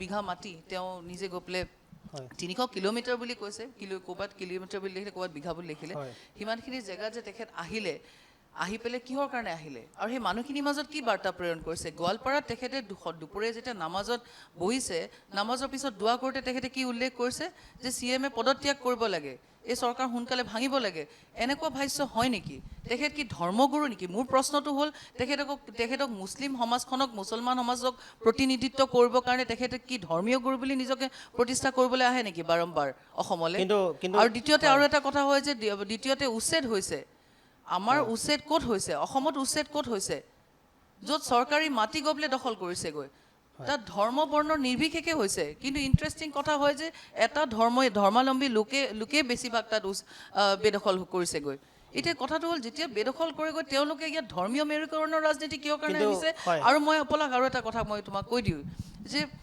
তেওঁলোক আহে ইয়াত এটা উদ্দেশ্যলৈকে তেওঁলোকৰ পৰম উদ্দেশ্য হ'ল যে অসমীয়ত্ব আৰু অসমীয়াৰ পৰা মুছলমান সমাজক দূৰ কৰিবৰ কাৰণে তেওঁলোকে আগৰ পৰা ব্ৰিটিছৰ বিভাজনৰ ৰাজনীতি চলাই আহিছে আৰু তাত মই ক'বলৈ বেলেগকৈ নাই কাৰণ কি আমাৰ দৰ্শকে সকলোৱে জানে আৰু এই ব্ৰিটিছৰ বিভাজনৰ ৰাজনীতিৰ পৰা আৰম্ভ কৰি কংগ্ৰেছে এইখিনি টানি লৈ গ'ল এতিয়া সেই ছাইয়েদা হামিদ আহি পেলাই ইমান ডাঙৰ ষ্টেটমেণ্ট সেইদিনাখন দি গ'ল যাৰ মন যায় সি আহি পেলাই ইয়াত থাকিব পাৰে এই বস্তুবোৰ এনেকুৱা এটা বাতাবৰণ সৃষ্টি কৰা হৈছে অসমত যে ধৰ্মীয় মেৰুকৰণটো বিষয়টো তেওঁলোকে একদম তুংগত ৰাখি অসমীয়া খিলঞ্জীয়া মুছলমান সমাজ আৰু অসমীয়াত থকা যোনখিনি মিয়া মুছলমান এওঁতক গোটেইখিনি তাৰপিছত আচলতে বিৰোধীয়ে অভিযোগ কৰিছে যে যি মুহূৰ্তত ছৈয়দা হামিদে মন্তব্য কৰিলে বা মাদানীয়ে মন্তব্য কৰিলে তাৰপিছত কোনো ব্যৱস্থা গ্ৰহণ নকৰা অভিযোগ উত্থাপিত হৈছে চৰকাৰে কিয় বিভিন্ন সময়ত কোনো বিধায়কক গ্ৰেপ্তাৰ কৰি হয় চৰকাৰে ব্যৱস্থা কালি মাননীয় মুখ্যমন্ত্ৰী ডাঙৰীয়াই পৰহি মুখ্যমন্ত্ৰী ডাঙৰীয়াই কি উল্লেখ কৰিলে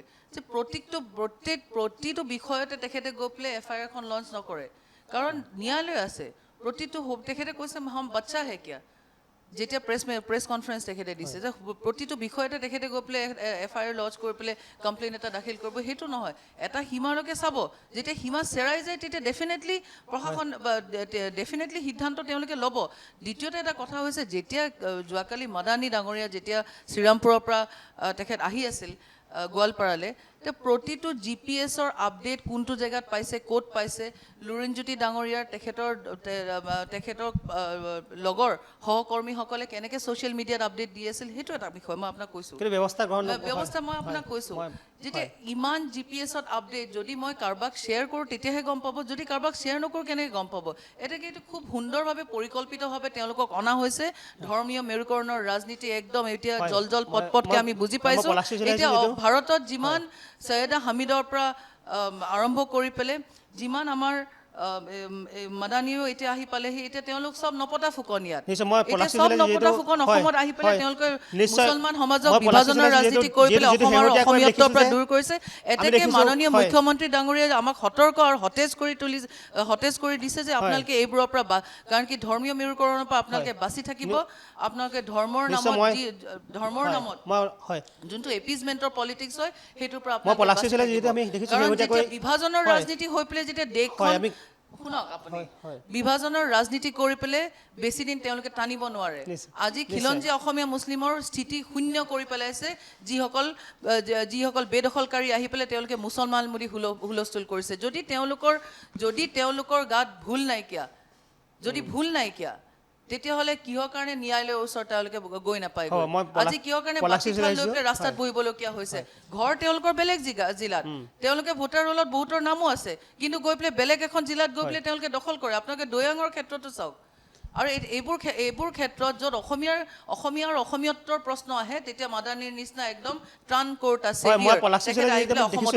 যে চৰকাৰে বহুকেইগৰাকী সাংবাদিকৰ বিৰুদ্ধে গোচৰ ৰুজু কৰিছে বহু সময়ত কোনোবা বিধায়কক বাহিৰৰ পৰা আনি গ্ৰেপ্তাৰ কৰি আনে কিন্তু অভিযোগ উত্থাপিত হৈছে যে মাদানী বা সৈয়দা হামিদে মন্তব্য কৰিলে কিন্তু ব্যৱস্থা গ্ৰহণ নকৰে নেকি তাক লৈ প্ৰশ্ন উত্থাপিত নিশ্চয় বাইদেউ উত্তৰ দিলে কিন্তু পলাশী কি ক'ব এই প্ৰসংগত বিজেপি বুলিয়ে নহয় গোটেই দল সংগঠন গোটেই অসমবাসীয়ে বেয়া পাইছে বিজেপি বুলিয়ে নহয় যাৰ তেজত অসমীয়াৰ তেজ আছে যাৰ তেজত লাচিতৰ তেজ আছে প্ৰতিজন নাগৰিকে তেখেতক বেয়া পাইছে আৰু দল সংগঠন খালি বিজেপি বুলিয়ে নহয় আছুৰ নেতাসকলেও প্ৰতিবাদ সাব্যস্ত কৰিছে টাই আহোম ছাত্ৰ সন্থাও প্ৰতিবাদ সাব্যস্ত কৰিছে কাৰণ কি তেওঁলোকে অসমীয়ত্ব কি বুজি পায় জাতীয়তাবাদ কি হয় বুজি পায় কংগ্ৰেছৰ গাত কেনেকৈ থাকিব কংগ্ৰেছটোতো 24 ঘণ্টা পাকিস্তানলৈ হাহাকাৰ কোনোবা এজন পাকিস্তানত যাব পাকিস্তানৰ পৰা আহিব প্ৰধানমন্ত্ৰী পিছত আছে নৱাব শ্বৰীফৰ আগত বিৰিয়ানী খাবলৈ টাইম ওলালে এতিয়া মই প্ৰথম কথাটো ক'ব বিচাৰিছোঁ যিহেতু আপুনি ক'লে যে সাংবাদিকতো আক্ৰমণ কৰে এইখন চৰকাৰে আপুনি এনেধৰণৰ কিছুমান কথা ক'লে হয় এতিয়া কথা হৈছে কি প্ৰথমতে আমি জানিব লাগিব ৰাজনীতি কাৰ নীতি শ্ৰেষ্ঠ আৰু ৰাজনীতি কাৰ বাবে ৰাজনীতিত কাৰ নীতি শ্ৰেষ্ঠ হ'ব লাগে ৰাজনীতিত ৰজাৰ নীতি শ্ৰেষ্ঠ হ'ব লাগে বৰ্তমান আমাৰ ৰজা বুলিয়ে কৈছোঁ আমাৰ মুখ্যমন্ত্ৰী হিমন্ত বিশ্ব শৰ্মা আৰু ৰাজনীতিত ৰজাৰ নীতি শ্ৰেষ্ঠ হ'লে সাধাৰণ জনতাই ভালদৰে জীৱন অতিবাহিত কৰিব পাৰিব প্ৰথম কথা মুখ্যমন্ত্ৰী হিমন্ত বিশ্ব শৰ্মা ডাঙৰীয়া প্ৰথমে অসমৰ অভিভাৱক হয় অসমৰ মুখ্যমন্ত্ৰী তাৰপিছত তেওঁ কাৰোবাৰ পিতৃ হয় কাৰোবাৰ স্বামী হয় কাৰোবাৰ পুত্ৰ হয় অসমৰ অভিভাৱক তথা মুখ্যমন্ত্ৰী হোৱাৰ পৰিলক্ষিততে তেওঁ অসমৰ প্ৰতিজন নাগৰিকৰ কথা চিন্তা কৰাৰ তেওঁ দায়িত্ব এতিয়া যিহেতু আপুনি সাংবাদিকৰ প্ৰসংগ আনিলে বিভিন্নজনৰ প্ৰসংগ আনিলে যে তেওঁলোকৰ ওপৰত বিহিত ব্যৱস্থা লোৱা হয় এতিয়া কথা আছে হয় আজি যি ধৰণে মাদানীয়ে মুখ্যমন্ত্ৰী আমাৰ হিমন্ত বিশ্ব শৰ্মা ডাঙৰীয়াৰ ক্ষেত্ৰত যি ধৰণৰ মন্তব্য দিলে সেয়া আমি গৰিহণা দিছোঁ এগৰাকী তেওঁ অসমৰ মুখ্যমন্ত্ৰী হয় এগৰাকী অসমৰ মুখ্যমন্ত্ৰী কোনোবাই কিবা এটা ক'ব সেইটো কোনো অসমীয়াই সহ্য নকৰে দ্বিতীয় কথা ছবিয়াকে মুখ্যমন্ত্ৰী হিমন্ত বিশ্ব শৰ্মাই এই প্ৰসংগত যেতিয়া অসমবাসীয়ে কৈছে সকলোৱে কৈছে যে এৰেষ্ট কৰক তেওঁ গৃহ বিভাগ তেওঁৰ হাতত আছে তেওঁ একশ্যন লওক তেওঁৰ ওপৰত তেতিয়া মুখ্যমন্ত্ৰী ডাঙৰীয়াই মিডিয়াৰ সন্মুখত কৈছে যে এইবিলাক সৰু ল'ৰা ছোৱালী ধৰণৰ কাম তেওঁ নকৰে এতিয়া কথা আছে ঠিকে আছে বাৰু মানিলোঁ কিন্তু যেতিয়া ছবিয়াকে এটা ল'ৰাই তেতিয়া কিন্তু সেই ল'ৰাটোক এৰেষ্ট কৰে কবিতা লিখিলে কিন্তু মুখ্যমন্ত্ৰী ডাঙৰীয়াই তাৰ ওপৰত একশ্যন লয় কবিতা কিয় লিখে মানে নিজৰ মনৰ ভাৱটো প্ৰকাশ কৰে মানুহৰ মনৰ ভাৱ প্ৰকাশ কৰাৰ কেইবাটাও আপোনাৰ প্ৰক্ৰিয়া থাকে তো কিছুমানে কবিতা লিখি মনৰ ভাৱ প্ৰকাশ কৰে যিবিলাক সমাজত হৈ আছে কিছুমানে ধৰক আপোনাৰ সংবাদ মাধ্যমে হওক বা ছ'চিয়েল মিডিয়া হওক বিভিন্ন ধৰণে বিভিন্ন প্ৰকাৰে তেওঁলোকে মত পোষণ কৰে এতিয়া কথা আছে মুখ্যমন্ত্ৰী ডাঙৰীয়াই যদি ইমান মানে সৰু ল'ৰা ছোৱালী ধৰণৰ কাম নকৰে তেনেহ'লে এই ছবি অঁকা ল'ৰাৰ ক্ষেত্ৰতে হওক তেওঁৰ ওপৰত FIR দিলে জেলো হৈছিলে তাৰপিছত যদি আমাৰ কবিতা লিখা এগৰাকী সৰু ছোৱালী তেওঁৰ ওপৰতো তেওঁ একশ্যন লৈছিলে এইবিলাক তেওঁলোকে কিয় লৈছিলে এতিয়া কথা হৈছে কি ৰাজনীতি যেতিয়া নিৰ্বাচন আহে, নিৰ্বাচন অহাৰ লগে লগে কেইটামান বস্তু কমন হৈ পৰিছে। যেতিয়াই নিৰ্বাচন আহে তেতিয়াই বাংলাদেশী আহে, যেতিয়াই নিৰ্বাচন গুচি যায় তেতিয়াই বাংলাদেশী গুচি যায়। মই আগতে কৈছোঁ 16 মে আহিল না আহিব, মানে চাৰ্কাছ একেখনে চলি আছে ক'বলৈ গ'লে। এতিয়া যদি চাই বৰ্তমান যেতিয়াই নিৰ্বাচন আহে তেতিয়াই হিন্দু বাংলাদেশী, তাৰপিছত আপোনাৰ খিলঞ্জীয়া, উচ্ছেদ, মিয়া মিউজিয়াম, তাৰপিছত আপোনাৰ পাকিস্তান, এইবিলাক প্ৰসংগ যেতিয়াই আপোনাৰ নিৰ্বাচন সমাগত হয় তেতিয়া এইবিলাক কথা ওলাই আহে। এতিয়া কথা আছে মুখ্যমন্ত্ৰী ডাঙৰীয়াৰ হাততে এতিয়া সকলোবোৰ, তেওঁ এতিয়া সৰ্বা তেওঁৱে এতিয়া ৰজা হয়। তেওঁ কিয় তেওঁৰ ওপৰত একশ্যন এতিয়ালৈকে লোৱা নাই? যিটো সময়ত আমাৰ যেতিয়া কংগ্ৰেছৰ নেতা অসমলৈ আহে, পৱন খেৰাকে আদি কৰি, তেওঁলোকক এৰেষ্ট কৰে, কিন্তু তেওঁলোকক আপোনাৰ এয়াৰপৰ্টৰ পৰা এৰেষ্ট কৰি লৈ যায়। কিন্তু আজি আপোনাৰ মাদানী অসমত আহি পেলাই মুখ্যমন্ত্ৰী ডাঙৰীয়াক এনেধৰণৰ বক্তব্য কৰিছে, তেওঁক ভাবুকি দিছে, এক প্ৰকাৰ ভাবুকি বুলি ক'ব লাগিব। তেওঁ কিয় একশ্যন ল'ব পৰা নাই? কবিতা লিখা, ছবি অঁকা, আপোনাৰ আমাৰ পৱন খেৰা ডাঙৰীয়া বাহিৰৰ পৰা যিসকলে তেওঁলোকৰ ওপৰত যে একশ্যন লয়, এওঁৰ ওপৰত কিয় একশ্যন লোৱা নাই? মুখ্যমন্ত্ৰী ডাঙৰীয়াটো খিলঞ্জীয়া হয়, তেওঁৰ ওপৰত কিয় মানে মুখ্যমন্ত্ৰী ডাঙৰীয়া কিয় বহি আছে? যে মুখ্যমন্ত্ৰী ডাঙৰীয়াই নিজে কৈছে যে অসমত অচিনাকি লোকৰ প্ৰৱেশ ঘটিছে, 20 বছৰলৈ আমি মানে ডেঞ্জাৰ জোনত প্ৰৱেশ কৰিছোঁ বুলি কৈছে। আজি যদি 20 বছৰৰ কাৰণে আমি ডেঞ্জাৰ জোনত প্ৰৱেশ কৰিছোঁ, আপুনিয়েতো এতিয়া ধৰ্তা, এইখনতো বিজেপিৰে চৰকাৰ চলি আছে। আপোনাৰতো প্ৰধানমন্ত্ৰীৰ পৰা আৰম্ভ কৰি আপোনাৰ সকলোবিলাক দেখোন হিন্দুৱে হয়। আজি আমি কিয় 20 বছৰ আৰু মানে ভয়ানক পৰিস্থিতিলৈ গৈ আছোঁ? এইবিলাক এতিয়া ডাঙৰ কথা। হয়, নিশ্চয় আমি শেষফালে আহিছোঁ। মই যিহেতু আমাৰ সময় কমি আহিছে, মই প্ৰতিগৰাকী অতিথিকে 1 মিনিটকৈ ক'বলৈ দিম। মই জাফৰি মেডালিছে যিহেতু আমি দেখিছোঁ যে আমি স্বাস্থ্য খণ্ডৰ কথা পাতিলোঁ বা আনুষংগিক কিছুমান কথা আমি পাতিলোঁ। আমি শেষৰ ফালে এতিয়া স্বাস্থ্য খণ্ডত প্ৰসংগত যিখিনি কথা আলোচনা কৰিলোঁ, আশা কৰিছোঁ এইখিনিয়ে কিছু পৰিমাণে চৰকাৰক সহায় কৰিব বা চৰকাৰে কিছু আইডিয়া বা কিছু কথা হয়তো উপলব্ধি কৰিব। জাফৰি মেডাল শেহতীয়াকৈ আপুনি শেষত 1 মিনিট কি ক'ব? হয়, শেহতীয়াকৈ আপোনাৰ প্ৰশ্নটোত অহাৰ আগতে মই এটা বিষয় কৈ আছিলোঁ, কিন্তু তাৰ মাজত কাটা গ'ল কথাটো। 2005 সামগ্ৰীত যোনখন অধিৱেশন আয়োজন কৰা হৈছিল জমিয়তৰ, আৰু সেই অধিৱেশনখনত আপোনাৰ অধ্যক্ষ আছিল বদৰুদ্দিন আজমল ডাঙৰীয়া, আৰু তাত আছিল আপোনাৰ ৰকিবুল হুছেইন সাংসদ ধুবুৰীৰ, তেখেতৰ পিতৃ। তাত কি কোৱা হৈছিল? তাত টেটু ফালি চিঞৰি পেলাই কোৱা হৈছিল যে অসমত আমি মেজৰিটি ফৰ্ম কৰিব লাগিব, সংখ্যা গুৰুলে আমি পৰিণত হ'ব লাগিব, কোন? মুছলমান সমাজখন, আৰু যাতে আমি অসমত আমি এখন ইছলামিক ষ্টেট গঢ়িব পাৰোঁ। 1 নম্বৰ কথা। দ্বিতীয়তে হৈছে আপোনাৰ সন্ত্ৰাসবাদৰ এইমাত্ৰ কবিতাৰ বিষয়ে কংগ্ৰেছৰ মুখপাত্ৰ বাইদেৱে তেখেতে উল্লেখ কৰিছে যে কবিতা লিখিলে জেললৈ প্ৰেৰণ কৰা হয়।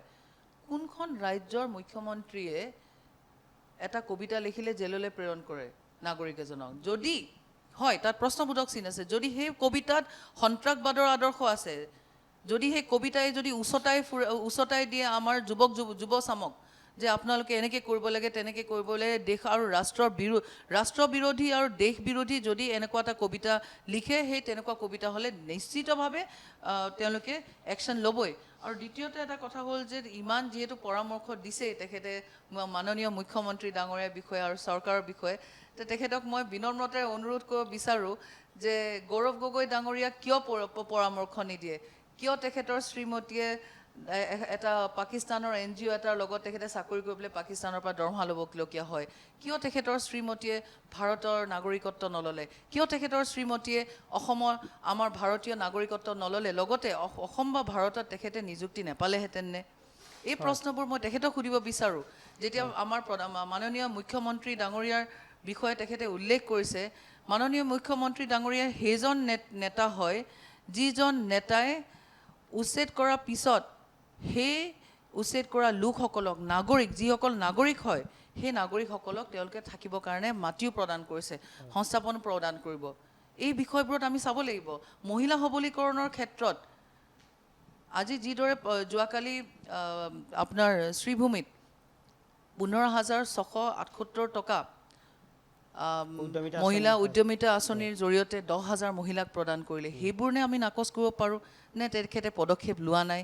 যে লক্ষাধিক যুৱক যুৱতীক যে নিযুক্তি প্ৰদান কৰিলে সেইবোৰ আমি চকু দিয়া নাই? হয় সেইবোৰ বস্তু আমি চাব লাগিব গুৱাহাটীত আগতে গাড়ী চলাবলৈ আপোনাৰ ডিএনএছ এটা বস্তু চাব লাগিব দেই। ষ্টুডিঅ'ৰ বাহিৰত এটা গাড়ী বস্তু চাব পাৰ্ক কৰিব লাগিব। জেগা নাই কিন্তু আমাৰ অহা যোৱা যাতায়াতৰ অসমৰ ৰাস্তাসমূহ ইমান ভাৰতৰ সুন্দৰ মানে কৰিলে প্ৰতিভূতি সেই জমা দি বিষয়বোৰ পেলাই আমি 450 মূল্যাংকন কোটি কৰিব টকা লাগে। শেহতীয়াভাৱে ঋণ লৈছে 450 কোটি টকা তেওঁলোকে শেহতীয়াভাৱে ঋণ লৈছে কি কৰি প্ৰতিভূতি জমা দিছে জমা দি পেলাই আমাৰ জমা ধন তেওঁলোকে দি পেলাই মৰ্টগেজ দি পেলাই তেওঁলোকে লোন লৈছে এইটো চাবলগীয়া কথা লোন লৈ ঘি খোৱা চৰকাৰ কেতিয়াও কল্যাণকামী হ'ব নোৱাৰে GDP আজি হিমন্ত বিশ্ব শৰ্মা ডাঙৰীয়া ভাৰতৰ মুখ্যমন্ত্ৰী GDP হৈ আছে 7.9% কাইলৈ যেতিয়া হ'ল তেখেত বাইদেউ। নাথাকিব যি এখন বেলেগ চৰকাৰ আহিব সেই চৰকাৰখনৰ অৱস্থা কি হ'ব সেই কথাটো আমি ভাবি পেলাই ভয় খাইছোঁ কিন্তু হিমন্ত বিশ্ব শৰ্মা ডাঙৰীয়া ভয় নাখায় কাৰণ তেখেতে ইমানেই সম্পত্তি কৰিছে তেখেতৰ পত্নী হওক তেখেতৰ ল'ৰা ছোৱালী হওক ল'ৰাটো 17 বছৰ নহওঁতে 18টা কোম্পানী মালিক হৈছে গতিকে তেনেকুৱা ক্ষেত্ৰত হিমন্ত বিশ্ব শৰ্মা ডাঙৰীয়াই একো ভয় খাবলগীয়া কথা নাই কিন্তু ভয় খাবলগীয়া কথা আছে আমি যিসকল মানুহ খাটি খোৱা সেই খাটি খোৱা মানুহখিনি কিন্তু ভয় খাবলগীয়া কথা আছে কাৰণ ৰাজ্যৰ জমা টকা জমা দি পেলাই তেওঁলোকে মৰ্টগেজ দি তেওঁলোকে লোন লৈছে আৰু লোন কিমান লৈছে কোটিত হাজাৰ কোটি টকাৰ ওপৰত তেওঁলোকে লোন লৈ থৈ দিছে গতিকে তেওঁলোকে এই যে লোন কেতিয়াবা মাৰিব পাৰিব সেয়া আপোনালোকে নেভাবিব কেতিয়াও অসমৰ জাতি মাটি ভেটি 3000 বিঘা মাটিলৈকে আদানীক তেওঁলোকে দিছে আজি কাৰ্বি ভূমি এইদিনাখন ওলাইছে 2 লাখ বিঘা মাটি তেওঁলোকে ইতিমধ্যে বহিৰাগত বনিয়াৰ হাতত তুলি দিছে ৰামদেৱক পাম অইলৰ খেতি কৰিবৰ কাৰণে মাটি দিছে গতিকে অসমৰ এই যে কৃষিভূমি বনাঞ্চল এইবিলাক বনাঞ্চলত যদি মানুহ থাকিব নোৱাৰে তেনেহ'লে আদানী আৰু আম্বানী কেনেকৈ কোম্পানী খুলিব পাৰে এই প্ৰশ্নৰ জবাব দিব লাগিব কিন্তু এটা কথা মই আপোনাক কওঁ সৈয়দা হামিদৰ নিচিনা মানুহে অসমৰ সেন্টিমেন্ট বুজি নাপায় তেওঁলোকে অসমত 855 জন মানুহৰ মৃত্যুৰ কথা তেওঁলোকে হয়তো অনুভৱ কৰিব নাজানে গতিকে নজনাকৈ আহি অসমত যিকোনো কথা মন্তব্য দিয়াটো তেওঁলোকৰ উচিত নহয় আৰু যিসকলে তেওঁলোকক নিমন্ত্ৰণ জনাই আনে তেওঁলোকক ভৱিষ্যতে সাৱধান হ'ব লাগে এনেকুৱা ধৰণৰ যাতে ধৰ্মীয় মেৰুকৰণ কৰিব পৰা যিকোনো কথা যিকোনো সমাজক ক্ষতি কৰিব পৰা কথা যাতে অসমলৈ আহি নকয় তাৰ কাৰণে সাৱধান হ'ব লাগে আৰু মুখ্যমন্ত্ৰী মহোদয়ে সঁচাকৈ যদি দেশ বিৰোধী কথা কোৱা মানুহক গ্ৰেপ্তাৰ কৰি জেললৈ প্ৰেৰণ কৰিম বুলি তেওঁ ধমকি দিয়ে তেওঁ কয় যে মই ভাৰতৰ ভিতৰত ময়ে এজন মানুহ তেওঁ নিজেই কয় নিজৰ কথা আমি কোৱা নাই গতিকে তেখেতে সৈয়দা হামিদক যদি এখন এজাহাৰ তেওঁৰ এগেইনষ্টত দিলেহেঁতেন তেওঁক যদি এৰেষ্ট কৰি ভৰাই থৈ দিলেহেঁতেন তেনেহ'লে আমি বুজিলোহেঁতেন যে এইবিলাক ৰাজনৈতিক খেল নহয় এইবিলাক আচলতে ৰাজনৈতিক খেল সকলোৱে ইয়াৰ খেলৰ কিন্তু লাভ লোকচান সকলোৰে হৈ আছে এইবিলাক হ'ব নাপায় হয় মই পলাশ শেষত কি ক'ব হয় ধন্যবাদ মই বিজেপিৰ মুখপাত্ৰ বাইদেৱে দুটামান কথা ক'লে 2005 চনৰ কথাটো টানি আনিলে তাৰপিছত ইছলামিক ৰাষ্ট্ৰৰ কথাও ক'লে মই সেইকেইটাৰ মই প্ৰত্যুত্তৰ দিব ওলাইছোঁ যিহেতু মুখ্যমন্ত্ৰী ডাঙৰীয়া মোৰ ওচৰত তথ্য আছিলে মই আজি লৈ অনা নহ'লে অন ৰেকৰ্ড আছে তেওঁ মুখ্যমন্ত্ৰী হিমন্ত বিশ্ব শৰ্মা ডাঙৰীয়াই কৈছিলে যে মুছলিম মানুহ হিন্দুতকৈ আগুৱাই যাব লাগে তেওঁ যিখিনি কথা কৈছে মই সেই প্ৰসংগটো টানি আছোঁ 2 নম্বৰ কথা বিধায়ক দিগন্ত কলিতা ডাঙৰীয়াই কৈছিলে যে হিন্দু মুছলিম আমি ৰাজনীতিৰ বাবে কৰোঁ আপোনালোক সাধাৰণ ৰাইজ অধিৱেশনটোৰ বিষয়ে উল্লেখ কৰক আপোনাৰ ধৈৰ্য ধৰক পেচেঞ্চ থাকক কাৰণ বিজেপিৰ ৰাজ্যিক সভাপতি সন্মানীয় দিলীপ শইকীয়া ডাঙৰীয়াই কৈছে যে বিজেপি কৰ্মকৰ্তাসকলক কৈছিলে যে আপোনালোকে অলপ ধৈৰ্য ৰাখিব মানে সমালোচনাবিলাক শুনিব লাগিব সেইকাৰণে মই উনুকিয়াই দিলোঁ এতিয়া তেওঁ যিহেতু 2005 চনৰ কথাটো আনিলে 2005 চনত মুখ্যমন্ত্ৰী হিমন্ত বিশ্ব শৰ্মা ডাঙৰীয়াৰ প্ৰথম কথা দেই তেওঁ ক'ত আছিলে সেইটো আমি জানি ল'ব লাগিব 2 নম্বৰ কথা মুখ্যমন্ত্ৰী হিমন্ত যিহেতু তেওঁ 2005 চনৰ কথাটো আনিছে এতিয়া মই তেওঁক আৰু এটা কথা সুধিব বিচাৰিছোঁ মুখ্যমন্ত্ৰী ডাঙৰীয়াই আপোনাৰ বিধানসভাত জয় বাংলা বুলি কিহৰ কাৰণে কৈছিলে জয় বাংলা তো সেইটো তেওঁ প্ৰত্যুত্তৰ দিয়ক মোৰো ভাল লাগিব লগতে বাইদেউ আৰু দুটা কথা কৈছিলে যে উচ্ছেদৰ নামত যিখিনি মানুহক উচ্ছেদ কৰা হৈছিলে তেওঁলোকক ক্ষতিপূৰণ দিয়া হৈছিলে ঠিক আছে ক্ষতিপূৰণ দিয়া হৈছিলে বাইদেৱে নিজে কৈছে কিন্তু আপোনাৰ মুখ্যমন্ত্ৰী হিমন্ত বিশ্ব শৰ্মা ডাঙৰীয়াই আমি এটা কথা ক্লিয়াৰ যদি কোনোবাই বেআইনীভাৱে উচ্ছেদ কৰিছে তেওঁলোকক মানে উচ্ছেদ মানে তেওঁলোকে যদি মানে বেদখল কৰিছে তেওঁলোকক উচ্ছেদ কৰক আমাৰ পূৰ্ণ সমৰ্থন আছে PGR VGR তেওঁলোকে য'ত যদি তেনেকুৱা ধৰণৰ দখল কৰিছে তেওঁলোকে তাৰ পৰা মানে উচ্ছেদ কৰক আমাৰ তাত আপত্তি নাই কিন্তু কথা হৈছে উচ্ছেদ কৰাৰ পিছত আপোনাৰ প্ৰথম কথা সন্দেহযুক্ত নাগৰিক কাক কোৱা হয় যাৰ নাগৰিকত্ব লৈ সন্দেহ আছে সেইবিলাকক সন্দেহযুক্ত নাগৰিক কোৱা হয় মুখ্যমন্ত্ৰী ডাঙৰীয়া উচ্ছেদৰ সময়ত আপোনাৰ নিউজতে আমি দেখিছিলোঁ যে বাংলাদেশী বুলি কৈ উচ্ছেদ কৰিছিলে আজি সেই বাংলাদেশীসকলক আকৌ তেওঁলোকক কম্পেনচেশ্যন কিয় দিলে সেইটো মই বুজি নাপালোঁ যদি সন্দেহযুক্ত নাগৰিক লগতে আৰু এটা কথা ক'ব বিচাৰিছোঁ, বাইদেউ আৰু এটা কথা কৈছিলে, মহিলা উদ্যমিতাৰ আঁচনিৰ কথা কৈছিলে যে মুখ্যমন্ত্ৰী ডাঙৰ বহুত মানে মহিলাসকলক 10,000 টকা এটা দিছে। আমি ভাল পাইছোঁ মহিলাসকলক 10,000 টকা এটা দিছে, আগবাঢ়ক। কিন্তু কথা হৈছে আমাৰ মহিলাখিনি 10,000 কিয়? তেওঁলোকৰ মহিলা 50 লাখ কোটি টকাৰ ৰাজ সাহায্য পায়। আমাৰ মহিলা 10,000 কিয়? 10,000 10 বছৰৰ কাৰণে সেইটো ক্লিয়াৰ। আমাৰ সময় কমি আহিছে। 10,000 যে দিছে 10 দিনৰ কাৰণে 10 বছৰৰ কাৰণে দিছে, সেইটো কথা আমি জানিব বিচাৰিছোঁ। কাৰণ মহিলাসকল আগবাঢ়ি যোৱাটো বিচাৰিছোঁ, কিন্তু 50 লাখ টকা দিয়ক সাধাৰণ জনতা, 10,000 কিয় সাধাৰণ মহিলাক? 10,000 দি কেইদিন চলিব? 10 দিন নে 10 বছৰ? সেইটো ডাঙৰ কথা হয়। কিমান দিছে নহয়, সেই 10,000 আমাৰ সময় কমি আহিছে। হয়, সেইটোৱে ডাঙৰ কথা। মই একদম একেবাৰে শেষত জাফি বাইদেউ আপুনি কি ক'ব? একদম শেষত আপোনাৰ উত্তৰকেইটা দিয়ক আৰু আমি তাৰপিছত অনুষ্ঠান সামৰিম। ভাৰতীয় জনতা পাৰ্টি NDA নেতৃত্বাধীন চৰকাৰে ৰাষ্ট্ৰবাদৰ নীতি আৰু আদৰ্শ লৈ পেলাই এই চৰকাৰ চলাই আহিছে আৰু চলাই যাব। আৰু মাননীয় প্ৰধানমন্ত্ৰী নৰেন্দ্ৰ মোদী ডাঙৰীয়াৰ নেতৃত্বত, তেখেতৰ বলিষ্ঠ নেতৃত্বত যিদৰে প্ৰতিখন ৰাজ্য ভাৰতীয় জনতা পাৰ্টি শাসিত NDA শাসিত যিমানকেইখন ৰাজ্য আছে তাত উন্নয়ন আৰু বিকাশৰ আপোনালোকে তথ্যটো যদি মই দাঙি থ'ব, এতিয়া সময় থকাহেঁতেন মই আপোনালোকৰ মাজত দাঙি ধৰিলোঁ হয়, তাতে আপোনালোকে প্ৰমাণ পালে হয়। এইবাৰ আমাৰ GDP 7.9%, 7.9%। কেনেকৈ GDPটো 7.9% হ'ল? আমাৰ অৰ্থনীতিৰ লগত জড়িত হৈ থকা মানে লোকসকলে গম পাব।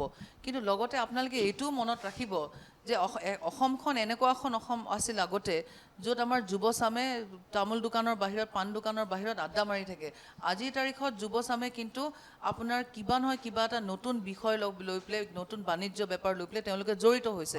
আত্মনিৰ্ভৰ ভাৰত যোনটো আদৰ্শ লৈ পেলাই মোদী ডাঙৰীয়াই চৰকাৰখন আগবঢ়াই লৈ গৈছে, সকলোৱে এই বস্তুটো নিজেই স্বাৱলম্বী হ'বৰ কাৰণে চেষ্টা কৰা আৰম্ভ কৰিছে। দ্বিতীয়তে মই আপোনালোকক ক'ব বিচাৰোঁ ধৰ্মীয় মেৰুকৰণৰ কথাটো। ধৰ্মীয় মেৰুকৰণ আমি আমাৰ প্ৰধানমন্ত্ৰী ডাঙৰীয়া আৰু আমাৰ মাননীয় মুখ্যমন্ত্ৰী ডাঙৰীয়া এটাই কথা হ'ল যে আমি এখন সমৃদ্ধিশালী অসম, এখন সমৃদ্ধিশালী ভাৰত নিৰ্মাণ কৰিবৰ কাৰণে আমি চেষ্টা কৰিব লাগিব। আৰু সেইটো চেষ্টা সক্ষম হৈছে, নহ'লে ইমানকেইটা পিছ একৰ্ড শান্তি চুক্তি ইমান ৰূপায়ণ কৰিবলৈ সক্ষম নহয়। এতেকে মই মূলতে এইটো বিষয়ে ক'ব বিচাৰিছোঁ যে উন্নয়ন আৰু বিকাশৰ লগত শান্তি চুক্তিক যিমান ৰূপায়ণ হৈছে, যিমান আৰ্মছ লে ডাউন হৈছে, অস্ত্ৰ যিমান তেওঁলোকে আত্মসমৰ্পণ কৰিছে, তেওঁলোকে সমৰ্পণ কৰিছে, তাতে প্ৰমাণ পায়। লগতে নিযুক্তিৰ ক্ষেত্ৰত এতিয়া বিষয়টো আহিলে যে যিমান উন্নয়নৰ বিকাশ হৈছে, সেইটো যেতিয়া আপোনাৰ চকুৰ পাৱাৰটো বেলেগ, মোৰ চকুৰ পাৱাৰটো বেলেগ। মই যোনটো দেখা পাম সেইটো আপুনি দেখা নাপাব পাৰে, কিন্তু যদি আপোনাৰ মানসিকতা যদি বেলেগ হয়, যদি আপোনালোকে আগুৱাই যাব বিচাৰে, যদি কি হৈছে সলনিটো চাবলৈ বিচাৰে, পৰিলক্ষিত হৈছে, তেতিয়া আপোনালোকে কেন্দ্ৰবিন্দুটো মাছৰ চকুটো ওপৰত ৰাখক। তেতিয়া আপোনালোকে গম পাব যে প্ৰকৃততে উন্নয়ন কিমান দূৰলৈকে হৈছে আৰু নিশ্চিতভাৱে আপোনালোকে উপলব্ধি কৰিছে আৰু অনাগত সময়তো আপোনালোকে পুনৰ উপলব্ধি কৰিব। কাৰণ কি 26ৰ নিৰ্বাচনটো যোনটো আমাৰ সমাগত, এতেকে 26ৰ নিৰ্বাচনৰ আগত যিসমূহ পৰিস্থিতি পৰিৱেশ কংগ্ৰেছে নিমন্ত্ৰণ দি বেলেগ বেলেগ বিষয়া বেলেগ বেলেগ ৰাজনীতিবিদ অসমলৈ নিমন্ত্ৰণ দি পেলাই আনিছে, কংগ্ৰেছক বিশেষকৈ বিৰোধীক মই সতৰ্ক কৰি দিব বিচাৰোঁ যে আমাৰ অসমবাসীৰ মাজত যাতে তেওঁলোকে এনেকুৱা এটা পৰিৱেশ সৃষ্টি নকৰে য'ত নেকি ৰাষ্ট্ৰ বিৰোধী হয়, দেশ বিৰোধী হয়, জাতি বিৰোধী হয়। সেইটো কেতিয়াও সহ্য নকৰিব, না অসমীয়া নাগৰিকে সহ্য কৰিব, না আমাৰ মন্ত্ৰী দলে সহ্য কৰিব, না আমাৰ চৰকাৰে সহ্য কৰিব। নিশ্চয় আজিলৈ আমাৰ সেয়াই আছিলে অনুষ্ঠান, আৰু আমি বহু বিষয়ে আলোচনা কৰিলোঁ। আমি স্বাস্থ্য খণ্ডৰ পৰা ৰাজনীতিৰ কথা আলোচনা কৰিলোঁ, মাদানীৰ পৰা চৈয়দা হামিদলৈকে বিভিন্ন কথা আমি আলোচনা কৰিলোঁ, আৰু আশা ৰাখিছোঁ আমাৰ আলোচনা কথাখিনিয়ে হয়তো কোনোবা ক্ষেত্ৰত চৰকাৰী পক্ষ বিৰোধী পক্ষক কিছু ক্ষেত্ৰত হয়তো কিছুমান বিষয়ত সজাগ কৰিব। আৰু আজিলৈ ইমানেই আছিল, ধন্যবাদ।